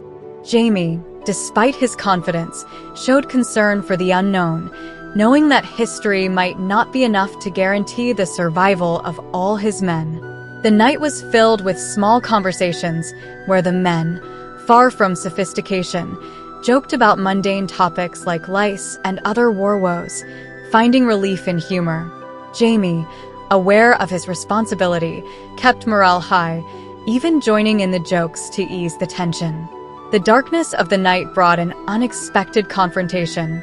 A young English soldier, William Gray, attempted to kill Jamie but was quickly neutralized. The young man, brave but inexperienced, faced the possibility of death at Jamie's hands, who, in an act of intimidation, used Claire to force him to talk. The scene unfolded in a tense atmosphere, where Jamie's ability to manipulate the situation managed to obtain the information they needed, the location of the English troops and their armament. After securing Grey's life, Jamie let him go, knowing he had planted in him a debt of honor that he might call upon in the future. The night continued in an atmosphere of preparation, where Claire and Jamie discussed the morality of their actions and the inevitable decisions that war imposed on them. Jamie, though firm in his convictions, couldn't help but feel the burden of his actions, while Claire wrestled with love and condemnation for the harsh realities of war. The Battle of Prestonpans, which began at dawn, was swift and brutal. Claire, who awaited the outcome in the improvised field hospital, found herself facing the realities of war. Wounded and dying men arrived en masse, and her medical skills were put to the test. Although she knew the Scots would win, the suffering she witnessed was overwhelming. Among the wounded, Claire was reunited with Fergus, who, despite his young age, had experienced the violence of battle. As she cared for him, Claire also faced the harsh truth of her own involvement in the conflict. Throughout the day, she tended to the men of Lallybroch, including some who were gravely wounded, and she felt relieved to see that Jamie was among those who returned alive. The night following the battle was long and exhausting. Claire, accompanied by Jamie, reflected on the events and the difficult decisions they had made. Both faced the reality that, although they had won the battle, the war and its consequences would remain a heavy burden on their shoulders. Chapter 37. Following the resounding victory at Prestonpans, Charles led his army to Edinburgh, and the Jacobite court settled in Holyrood Palace. Claire, busy reviewing her medical supplies, was interrupted by a messenger who summoned her to the prince. Puzzled, she went to the morning room where she found Charles, anxious and alone, which was unusual. The prince asked for her help in convincing a Scottish clan chief who wanted to speak with Claire before committing to the Jacobite cause. Claire's surprise was greater when she discovered that the chief was Colum Mackenzie, the leader of the Mackenzie clan and Dougal's brother. Colum, affected by his illness, was visibly aged and weakened, but his mind remained sharp. Although Colum had been responsible for accusing Claire of witchcraft in the past, he now apologized for it. Throughout the conversation, it became clear that Colum had come to Edinburgh not only to apologize but also to make a crucial decision, whether or not to join the Jacobite rebellion. Colum trusted Claire to procure a quick and lethal poison, with which he planned to end his life before the disease consumed him completely. After reflecting, Claire decided to help him, providing cyanide, a safe and effective poison. Colum, grateful, hinted that the time had come to make a decision about the fate of his clan, and he decided to stay at Holyrood to consider his final stance. In the following days, life at Holyrood continued with the presence of prominent figures such as Lord Kilmarnock and his son, Fergus and Prince Charles, all immersed in the preparations and intrigues of the rebellion. During a fencing duel between Jamie and Dougal, the rivalry and mutual respect they shared were evident, and how both knew how to handle the sword with great skill. Finally, Colum decided to speak with Jamie and Claire at Canongate Kirk, away from the other's gaze. In an intimate conversation, Colum, aware that his time was running out, asked Jamie's advice on the decision he had to make. After reflecting on the consequences of joining or not joining the rebellion, Jamie advised Colum to keep his clan out of the conflict to preserve their safety. The next morning, Colum was found dead in his room. His departure meant that Dougal would now be the chief of Clan Mackenzie and would likely lead his people to join the Jacobite cause. This turn of events left Jamie and Claire with a sense of inevitability, aware that they were increasingly committed to Charles's fate and his cause. Chapter 38.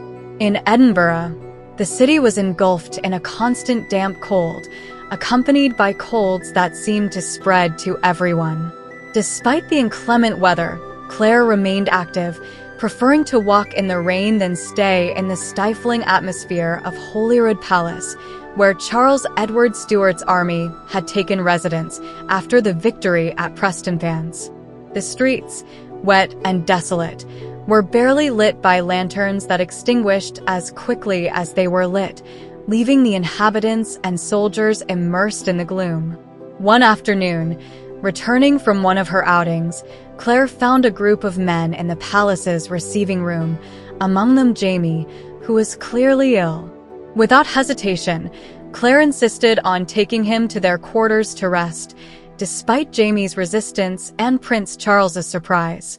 Once in the privacy of their room, Claire imposed absolute rest, to which Jamie, exhausted, finally agreed.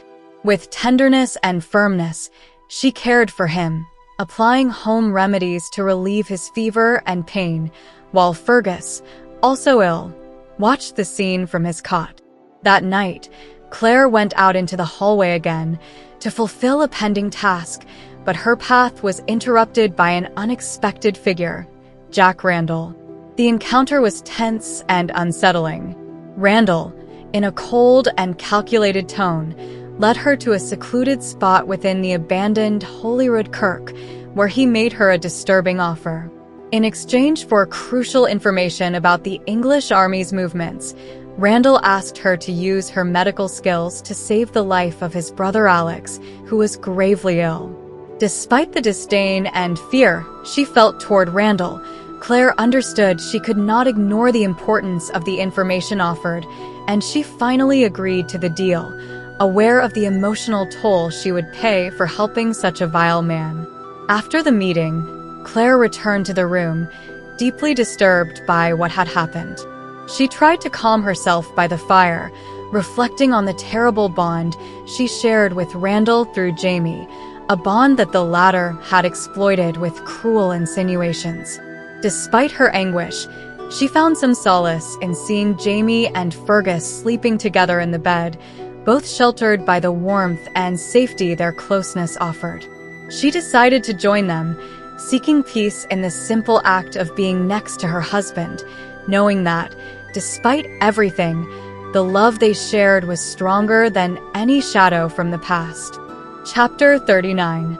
Claire walked through a poor neighborhood in Edinburgh, where misery lurked behind dilapidated doors and puddles of filth. Jack Randall guided her to his brother Alexander's house, who lay ill in a modest room. Although the exterior of the dwelling was deplorable, the interior showed an effort to offer some comfort, with a feather bed and thick quilts. Alexander, however, was visibly deteriorated, his body barely a skeleton covered in skin. The violent cough that shook him was a symptom of an illness that, although not explicitly named, Claire knew to be fatal.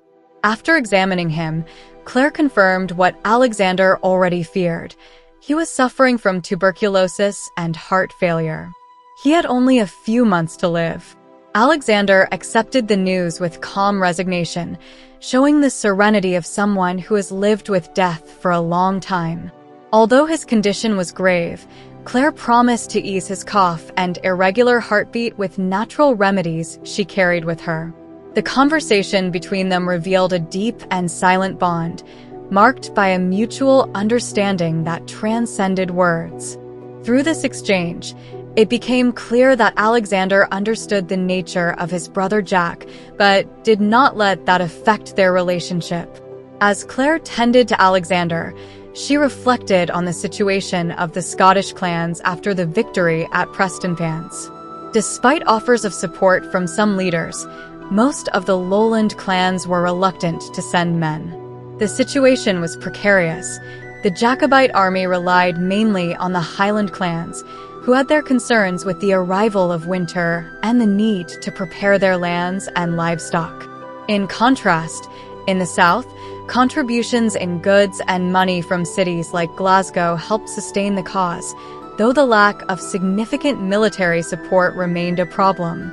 Later, Claire met with Jamie, who was aware of her visits to the sick in the army, including Alexander Randall. However, Jamie did not know that Claire was secretly meeting with Jack Randall to obtain information about the English army's movements. Randall provided data that could be crucial, but the emotional cost for Claire was high, as each encounter confronted her with the man who had caused them so much harm. As rumors about the English military preparations intensified, Claire shared with Jamie the information she had received from Randall. Although she felt guilty for hiding the truth from her husband, she knew that the information could save lives. Jamie, for his part, was concerned about the advance of the English army and the situation at Stirling Castle, where Charles Edward Stuart's tactics were being questioned. Finally, Stirling Castle fell into the hands of the Scots, but at a high cost. This victory filled Charles with euphoria, who, with renewed confidence, announced his plans to march into England to claim his father's lands. Despite the doubts and objections of the Jacobite leaders, the prince was determined to continue his campaign. However, Charles assigned Jamie a different mission: to return north and gather the men of Clan Fraser to join the Jacobite cause, a mandate Jamie accepted with resignation, aware of the difficulties he would face in fulfilling it. Chapter 40. Claire and Jamie head toward Beaufort Castle, the home of Jamie's grandfather, Lord Lovat. As they ride, Jamie warns Claire about his grandfather's character, describing him as a true monster, someone capable of smelling fear and exploiting it. Despite the warning, Claire remains confident until a horsefly interrupts their conversation, causing a bit of chaos on the road.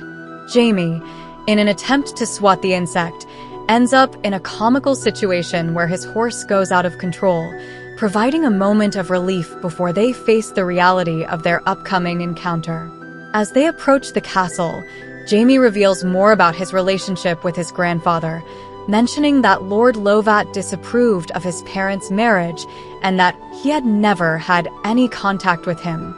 Upon arriving at the castle, they find an atmosphere that reflects the old man's relentless character. Claire is introduced to Lord Lovat in an awkward situation when she unexpectedly encounters him in the courtyard, and the conversation that follows confirms Jamie's suspicions about his grandfather's harshness. Lord Lovat is unimpressed by his grandson's visit, and even less so by Claire's presence, whom he openly despises. However, Jamie confronts his grandfather with firmness, showing that he will not be intimidated. The tension between grandfather and grandson is palpable, with Lord Lovat testing Jamie's resolve in a series of encounters and sarcastic comments. Claire also witnesses Lord Lovat's cruelty towards his servants and learns about the existence of Maestri, a seer whom Lovat trusts, although she seems unable to give him the answers he seeks. In a conversation with Jamie, Lord Lovat attempts to manipulate his grandson into swearing loyalty, promising help for the Jacobite cause in return. However, Jamie remains steadfast in his decision not to commit. The conversation culminates in a tense exchange where Lovat threatens to harm Claire if Jamie doesn't comply with his demands. But Jamie, demonstrating his cleverness, uses his grandfather's superstition to his advantage, suggesting that Claire is a witch who would curse anyone who touched her. The chapter closes with a display of power from Jamie, who throws his grandfather's dentures into the fire, marking the end of his patience and showing that he will not be cowed by the old fox. Chapter 41. On the Fraser lands, where the Catholic faith still lingers, Claire finds a place of peace in the cemetery at Bewley Priory. There, among the graves of Lord Lovat's ancestors, she seeks refuge from the tension at the castle. One day, while walking through the priory, she encounters Maestri, the seer she had heard so much about.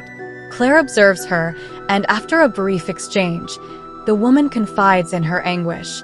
Her gift is more of a curse than a blessing, as it allows her to see the future, but gives her no power to change it.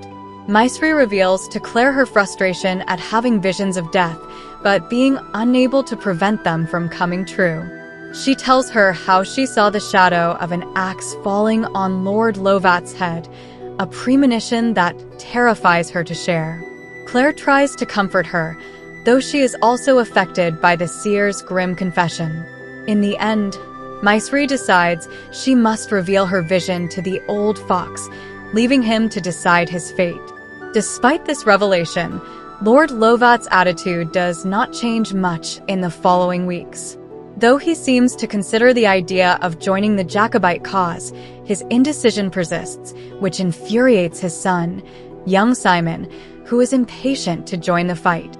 The arguments between father and son grow more intense, but the old fox, true to his reputation, continues to play both sides, waiting to see how events unfold before making a decision.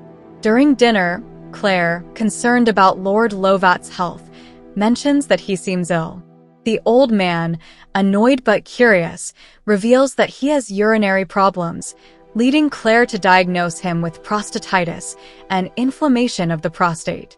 The discussion about possible treatments results in an awkward but humorous scene, with Jamie offering to assist his grandfather if necessary, which ultimately forces the old fox to accept help from one of the maids. The chapter moves toward Jamie and Claire's departure from Bewley, accompanied by Simon and a contingent of men. Jamie discovers that his grandfather had registered the men of Lallybroch as part of his own forces in an attempt to claim more credit and possibly recover Jamie's lands. Furious, Jamie rectifies the situation before heading to Lallybroch. The journey to Lallybroch is long and difficult, but upon arriving, Jamie is horrified to discover that none of his men have returned as expected. The situation worsens when Murtagh, after a desperate journey, arrives with urgent and likely alarming news, foreshadowing that things are not going well for the Jacobite cause. Chapter 42. Jamie, furious, stormed into the hall at Holyrood, where Ewan Cameron, Simon Fraser, and a few others were gathered. He demanded to know why his men had been confined in the infamous Tolbooth prison, a place so inhumane that even pigs shouldn't be there. Cameron, his face red with shame, tried to defend himself, explaining that he had tried to intervene but that Prince Charles had insisted on the punishment for desertion. However, although Jamie's men had been sentenced, the prince had pardoned them due to the shortage of soldiers and the need to maintain a strong army. Young Simon, observing the situation, offered to accompany Jamie to Stirling to intercede for the men. Though Jamie was suspicious of his uncle's intentions, Simon explained that he had no interest in fighting for Lallybroch and preferred to focus on more important matters, like winning the war. Simon also suggested that Dougal Mackenzie, who had gained favor with the prince by donating £10,000 to the cause, join them in Stirling. Despite the complicated relationship between Jamie and Dougal, Simon believed that Dougal's influence could be crucial in securing full pardon from Prince Charles. While Jamie, Simon, and Dougal headed to Stirling, Claire decided to stay in Edinburgh to care for the imprisoned men. With Fergus by her side, she visited the prisoners daily, bringing them food and medicine, often bribing the guards to ensure more humane treatment. She also met with Mary Hawkins, who asked her to visit Alex Randall, who was gravely ill. Claire agreed, and during one of those visits, she encountered Jonathan Randall, Alex's brother. Jonathan informed Claire that General Hawley, with an army of 8,000 men and expecting reinforcements, was marching towards Stirling to face the Scottish forces. This news alarmed Claire, who knew she had to inform Jamie and the Scottish leaders as soon as possible. Back in her room, Claire found Murtagh and the men from Lallybroch, newly released from prison, preparing to join Jamie in Stirling. Though Murtagh was ready to lead the men, Claire decided that she would be the one to take them, confident that she could convince the Scottish army leaders of the seriousness of the situation and the need to act quickly. Chapter 43. Claire was surrounded by the Scottish army in the dark, accompanied only by the sound of a bagpipe resonating in the cold air. As they moved forward, She noticed by her side the piper, Labrian Macklon, a man from the Shetlands who played the pipes with his eyes closed, guided by the memories of his blind grandfather, who had taught him to play the instrument without seeing. This piper, like the others, accompanied the troops with his music, instilling courage in the hearts of the men preparing for battle. As the Scottish army deployed on the hill of Falkirk, Claire was separated from Jamie, who sent her to take refuge in a nearby church. As she settled inside the dark building, she listened to the distant echoes of the battle, a constant reminder of the danger lurking outside. The cry of Tulak Ard broke the night silence, signaling that Dougal Mackenzie's troops were being pushed toward the church. Soon, several wounded men began seeking refuge inside the sanctuary, among them Rupert, who had been shot in the chest. Claire tried to help him, but the severity of his wound made it clear that little could be done to save him. As the situation inside the church grew more tense, Jamie managed to reunite with Claire, having evaded the English soldiers patrolling the hill. Although he had managed to get in, getting out alive seemed almost impossible. While the men debated their options, Rupert, aware that his end was near, asked Dougal to be the one to deliver the coup de grace, an act of mercy that Dougal, though heartbroken, carried out. With the dawn came a new threat. The English soldiers surrounding the church demanded the Scots surrender, threatening to set fire to the thatched roof.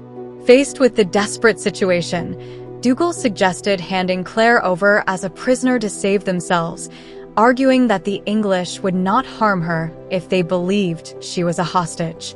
Though the proposal filled Jamie with rage and concern, Claire agreed to the risky strategy, trusting that Jamie would come to rescue her. Jamie, anguished, carried her to the door, whispering words of farewell as he handed her over to the English. Claire, trying to remain calm, allowed herself to be taken by the soldiers, hoping that Jamie could fulfill his promise to save her before it was too late. Now alone, in the hands of the enemy, Claire had to face the uncertain fate that awaited her. Chapter 44. Claire found herself beside a campfire, trying to warm up after a long day of travel with an English detachment. As she contemplated her dirty hands, she thought about how difficult it was to maintain hygiene in such conditions. Despite her exhaustion, she decided to go to a nearby stream to wash, but the mud made it impossible. She returned to the camp with wet feet, and Corporal Rowbottom offered her a bowl of stew and informed her that she would sleep in an improvised tent he had set up since Captain Mainwaring barely cared about her. Claire had been captured by the English after the skirmish at Falkirk, initially believing that she had survived a great battle. However, she discovered that the real battle had yet to begin. They took her to Callander House and then transferred her under the custody of a soldier named Dobbs, who escorted her to Livingston. There, Claire was interrogated by Colonel Campbell, who suspected that one of her captors was Red Jamie. Despite the tension, Claire maintained her story of being an English widow kidnapped by Scots. The colonel ordered her transfer south without revealing her destination, which filled Claire with unease. Throughout the journey, Claire faced the discomfort of being surrounded by soldiers who looked at her with disdain and suspicion, believing she had been violated by the savage Scots. However, Corporal Rowbottom remained kind and protective, helping her avoid dangerous situations. In Tavistock, Claire was taken to Belhouse Manor, where she unexpectedly met Mary Hawkins, who was also there as a ward of the Duke of Sandringham. When Claire was presented to the Duke, things took a dark turn. She discovered that the Duke had sent the men who attacked her in Paris, planning to kill her to divert attention from Jamie. The Duke revealed that he considered Claire a threat to his own interests and admitted to having planned her death on several occasions. Claire felt trapped and horrified to realize that the Duke was using her as bait to lure Jamie. As Claire tried to understand the situation, she witnessed the capture of Hugh Munro, an old friend of Jamie, who had tried to rescue her. Hugh was brutally beaten and taken to the Duke's house, where he was finally hanged. Desperate, Claire confronted the Duke, but her attempt to get help was in vain. The Duke, with his cunning and power, held all the cards. That night, Claire felt powerless and alone, but her situation abruptly changed when Jamie appeared in her room to rescue her. After a misunderstanding in the dark, Jamie, Claire, and Mary escaped from the house with the help of Jamie's men. Although they managed to get away, tragedy accompanied them, as Hugh Monroe had been killed. The group traveled all night, taking Hugh's body back to his family. Upon arrival, Jamie swore to protect Hugh's widow and children. Meanwhile, Murtagh, in a final act of vengeance, revealed that he had killed the Duke of Sandringham, showing his head as proof that justice had been served. Chapter 45. The return to Scotland proved to be a challenge. Jamie and Claire were forced to take alternative routes to avoid detection. During their journey north, they survived by stealing what they could and foraging for roots to eat, as it was too dangerous to ask for help or buy food. Their goal was to reach Edinburgh and get news about the situation of the Scottish army, as their information was limited. They knew the Scots had triumphed at Falkirk, but not much else. Upon reaching Edinburgh, Jamie left Claire and Mary to search for Alex Randall while he headed to the headquarters. When Claire and Mary found Alex, they realized how weakened he was. Alex, aware of his imminent death, expressed his desire to see Mary one last time before he died. Claire, seeing the gravity of the situation, agreed to Alex's request to bring Jamie the next day, even if it meant delaying their departure north. The next morning, Jamie accompanied Claire to Alex's deathbed, where Mary had spent the night caring for him. Alex, with great effort, asked Jamie to stay, as he needed his presence. Then, the atmosphere in the room became tense when Jonathan, Jack, Randall, Alex's brother, arrived. Upon seeing his dying brother, Jack knelt beside him, showing rare vulnerability. Alex, aware of his imminent death and Mary's pregnancy, had one last request for his brother: to marry Mary to protect her and give his surname to the child she was expecting. Despite the horror of the situation, Jonathan accepted his brother's request, and Jamie and Claire witnessed the ceremony. In his last hours of life, Alex joined Mary and Jonathan's hands, sealing their union with deep pain on his face. After the ceremony, Alex, now exhausted, began to fade. With Mary and Jack by his side, he breathed his last words, thanking his brother for his kindness and love. When he finally passed away, the room fell into desolate silence. Jamie, understanding that Mary needed a moment alone, asked Claire to stay with her while he accompanied Jack to his lodgings, knowing that the man would be alone on his wedding night. Later, Claire returned to the inn where they were staying, completely exhausted. She shared with Jamie the news of Alex's death and the ceremony she had witnessed. In a fit of anger, Jamie cursed all the Randalls, including Frank, Claire's husband in the future. Despite his anger, his frustration reflected the pain of sharing Claire, even if only in memories. Jamie expressed his deep resentment toward Frank's presence in Claire's life, but also his possessive and passionate love. The argument between Jamie and Claire became intense, but as their anger subsided, their love prevailed. Jamie, with a mix of desperation and devotion, reaffirmed that he would not share Claire with anyone, not even the ghosts of her past. They sought mutual comfort, strengthening their love amidst the storm of emotions. Finally, when calm returned, Jamie stayed awake, contemplating the deep love he felt for Claire. Through his soft and tender words, while Claire slept in his arms, Jamie expressed what he couldn't say while she was awake, a love so profound that words could not capture it. Chapter 46. The journey north was a true ordeal. Jamie, Claire, and their group encountered exhausted Scottish soldiers, wandering aimlessly, dragging themselves through the rain and wind, abandoning their weapons and belongings along the way. On April 13th, after an exhausting journey, they finally arrived at Culloden House, where Lord George and other leaders were, although a mood of despair reigned. The Scottish army was in miserable condition, with no supplies or energy to fight, but Charles Edward Stuart, known as the Young Pretender, insisted on facing the English at Dromossie Moor, near Culloden. Upon arriving at Culloden, Jamie and Claire immediately sensed something was wrong. The stable, usually noisy and full of activity, was eerily silent. Upon entering, they found old Alec McMahon Mackenzie, the castle's stable master, in a state of total despondency. Alec explained that the Scottish troops, after a failed night march to Nairn, had returned to Culloden, hungry and exhausted, with barely any resources. The prince insisted on fighting, though there was not enough food, and in a desperate gesture, they had even sacrificed the horses to feed the soldiers. Jamie's mood darkened as he understood the gravity of the situation.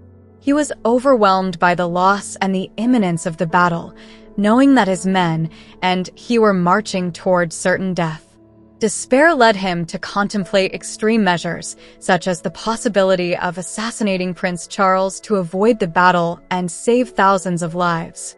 However, the idea of committing such an act was repugnant to both Jamie and Claire, who, despite their desperation, could not carry out such a betrayal.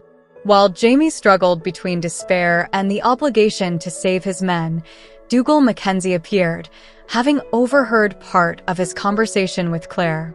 Dougal, furious and feeling betrayed, accused Claire of being a witch and a traitor, ready to kill her for having instigated Jamie to consider the prince's assassination. The confrontation between the two men was inevitable. In a violent struggle, Jamie was forced to kill Dougal to protect Claire, an act that left him devastated. Aware that Dougal's murder put him in imminent danger, Jamie acted quickly. He signed a document securing the inheritance of Lallybroch for his young nephew, James Jacob Fraser Murray, and sent Fergus, his young ward, to deliver the document to his sister Jenny, ensuring that his family would be safe. Determined to protect Claire at all costs, Jamie took her to Cray Na Dun, the stone circle where it all began. His intention was clear: to send her back to her own time to save her from the impending catastrophe. Claire, torn by the idea of leaving Jamie, resisted but eventually understood that she had no choice. Heartbroken, she accepted leaving him to protect the life of her child, whom Jamie was convinced she carried in her womb. In their last moments together, Jamie and Claire shared a desperate act of love, marked by the intensity of knowing it would be the last time they would be together. Jamie, in immense pain, asked Claire to mark him with her knife, leaving a scar he would carry into his final battle. In return, Jamie marked Claire so she would also carry a part of him when she returned to her own time. The farewell was painful, filled with promises of eternal love. Jamie asked Claire to name their child Brian, after his father, before a group of English soldiers interrupted the scene. Knowing it was his destiny to face them, Jamie urged Claire to run toward the stones. Claire, fighting against despair, obeyed Jamie and ran toward the circle, knowing that her life and her child's depended on it. Part 7. Retrospective Prophecy. Chapter 47. Claire, with a voice full of pain and regret, revealed the truth about her biological father, Jamie Fraser, to Brianna. Throughout the conversation, she admitted that she had hated Brianna for a time before her birth, considering her responsible for her separation from Jamie. However, that hatred vanished when she held Brianna in her arms and discovered in her the look of her true father. Brianna, confused and full of fury, vehemently defended Frank Randall, the man who had raised her, rejecting the idea that he was not her real father. The internal conflict and anguish of both women culminated in an outburst of emotions. Brianna, in an impulsive act, threw the newspaper clippings into the fire, rejecting the reality that Claire was trying to impose on her. Roger, observing this intense interaction, felt trapped between Claire's truth and Brianna's denial. Despite the discomfort of the situation, Roger was able to connect with Claire, understanding the depth of her pain and the importance of her revelation. When Claire showed her silver ring, revealing the words engraved inside, Demi Bechamel, Roger recognized the emotional weight those words carried, convinced of the authenticity of Claire's story. As Claire opened up about her experience, she also began to question the historical events she had witnessed and how they were transformed over time by the accounts of historians and artists. She reflected on the glory and honor attributed to figures like Charles Stuart and other Jacobite leaders, despite their mistakes and weaknesses. These reflections led Claire to a conclusion: history is shaped by those who tell it, transforming the figures of the past into heroes or villains according to the convenience of each era. Roger, disturbed but determined, accepted the responsibility Claire had entrusted to him to find Gillian Edgars, the woman who might be the future Gillis Duncan. Claire explained that Gillis had left a message before she died, suggesting that time travel was possible and that she herself had been transported through the stones at Cray na Dun. Despite his initial disbelief, Roger decided to accompany Claire in the search for Gillian, recognizing the importance of saving a woman destined for a tragic death in the past. At that moment, Claire revealed a second reason for involving Roger in her story: his right to know his origins. Claire revealed that Roger was a direct descendant of Gillis Duncan and Dougal Mackenzie, connecting him directly to the events of the past she had lived through. Finally, Roger accepted his role in the story that Claire had unveiled. With a new understanding of his identity and a responsibility on his shoulders, he decided to join Claire in the search for Gillian to prevent her from repeating the tragic fate that awaited her in the past. By making this decision, Roger took on the challenge of confronting his own lineage and the mysterious power of time. Chapter 48. Roger and Claire were searching for Gillian Edgars, who Claire suspected might be Gillis Duncan in the past. Determined to find her, they arrived at Gillian's apartment, where they were reluctantly received by Greg Edgars, Gillian's husband, who was in a state of drunkenness. Despite his bad mood and surly attitude, Greg confirmed that Gillian was not home and gave the impression that their relationship was not the best. Roger and Claire decided to head to the Institute for the Study of Scottish Folklore and the Past, where Gillian was studying. There, with the help of the receptionist, they managed to see some photos of Gillian, confirming Claire's suspicions about her identity. Then, in a conversation with Dr. McEwen, the Institute's director, they discovered that Gillian was obsessed with standing stone circles and had developed a deep, almost fanatic interest in Jacobite history and ancient rituals. Claire and Roger managed to obtain information about Gillian's research at the Institute, leading Claire to become convinced that Gillian was planning to time travel on Beltane, the Celtic festival on May 1st, which coincided with the date Claire had begun her own journey into the past. After leaving the Institute, Claire and Roger discussed their next steps. Claire suggested that Roger should speak to Greg Edgars again, bringing Brianna with him so she could hear from another source what they had discovered about Gillian. While Roger and Brianna dined at a nearby pub, Roger tried to soften the situation so that Brianna would not feel deceived, but ended up revealing his relationship with Gillis Duncan, which surprised and disturbed Brianna. Roger and Brianna then visited Greg Edgars, who told them about his wife's obsession with stone circles and Jacobite rituals.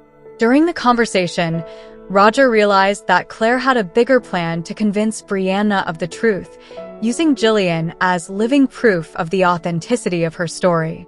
After leaving Greg Edgars, Brianna and Roger returned to the pub, where Brianna, though still confused and reluctant to accept everything she had heard, promised to think about what Roger had told her. Meanwhile, Claire, with the key she had obtained from the Institute, returned to the building to retrieve Jillian's personal notebook. She knew the notebook might contain crucial information about Jillian's plans and her attempt to time travel, possibly on Beltane. Despite the unease she felt touching the notebook, Claire took it and went out into the street, reflecting on her moral duty to try to save Jillian, even if it meant further complicating the situation for everyone involved. Sitting in an Italian restaurant, Claire meditated on the gravity of what she was about to do and the possible consequences of her actions. Finally, she decided to open the notebook to look for any clues that could help prevent the tragedy she feared would occur on Beltane. Chapter 49. On a dark, moonless night, Roger, Claire, and Brianna were silently making their way to Culloden, where they suspected Jillian Edgars, aka Gillis Duncan, would attempt time travel. Roger had tried to contact Greg Edgars, Jillian's husband, but to no avail. As they traveled, Claire mentally reviewed what she had read in Jillian's notebook, filled with observations, speculations, and conclusions about ancient festivals, ritual sacrifices, and the energy of stone circles. Upon reaching the path leading to Culloden, Roger stopped the car, and Claire indicated that Jillian was near. Although they saw nothing at first, they soon perceived a faint light at the top of the hill, revealing Jillian's presence in the stone circle. Roger went ahead, but Brianna followed him, not leaving him alone in such a tense situation. As they approached the circle, they smelled gasoline and soon saw a figure dressed in clothes from another time appear among the stones, lighting a fire that illuminated the entire area. Roger, paralyzed by the light and shock, realized that Jillian had sacrificed her husband, Greg, in an attempt to increase the site's energy for her journey. Before Roger could stop her, Jillian disappeared through one of the stones, leaving behind her husband's corpse and the echo of the fire she had started. Roger was momentarily disoriented and almost drawn into the circle's energy, but Brianna held on to him, preventing him from falling into the stone's trap. The two of them found Claire, who had fallen unconscious during the commotion. Finding her, they took her back to the manse, where they ensured she was safe. The next day, the atmosphere in the manse was tense but calm. Claire, still weakened by the experience, was worried about what Brianna had seen and how it might affect her relationship with the truth about her biological father, Jamie Fraser. Brianna, on the other hand, was in shock but was beginning to accept the reality of what she had witnessed. Roger, who was still processing everything that had happened, decided to investigate further about Jamie Fraser. He found a document mentioning that, after the Battle of Culloden, a Fraser from the Lovat Regiment had survived, although gravely wounded. This information contradicted Claire's belief that Jamie had died in the battle, leaving Claire in a state of shock and uncertainty about Jamie's fate. In the end, the certainty that Jamie had survived the battle, if only briefly, brought a new dilemma to Claire: the possibility that the man she had loved with all her being had suffered and fought beyond what she had imagined. Thank you for joining us on this literary journey through time. If you enjoyed the summary, don't forget to subscribe to the channel for more literary adventures. Give us a like and share this video with other book lovers. What do you think will happen to Claire and Jamie in the next book? What would you do if you could time travel? Leave your answers in the comments.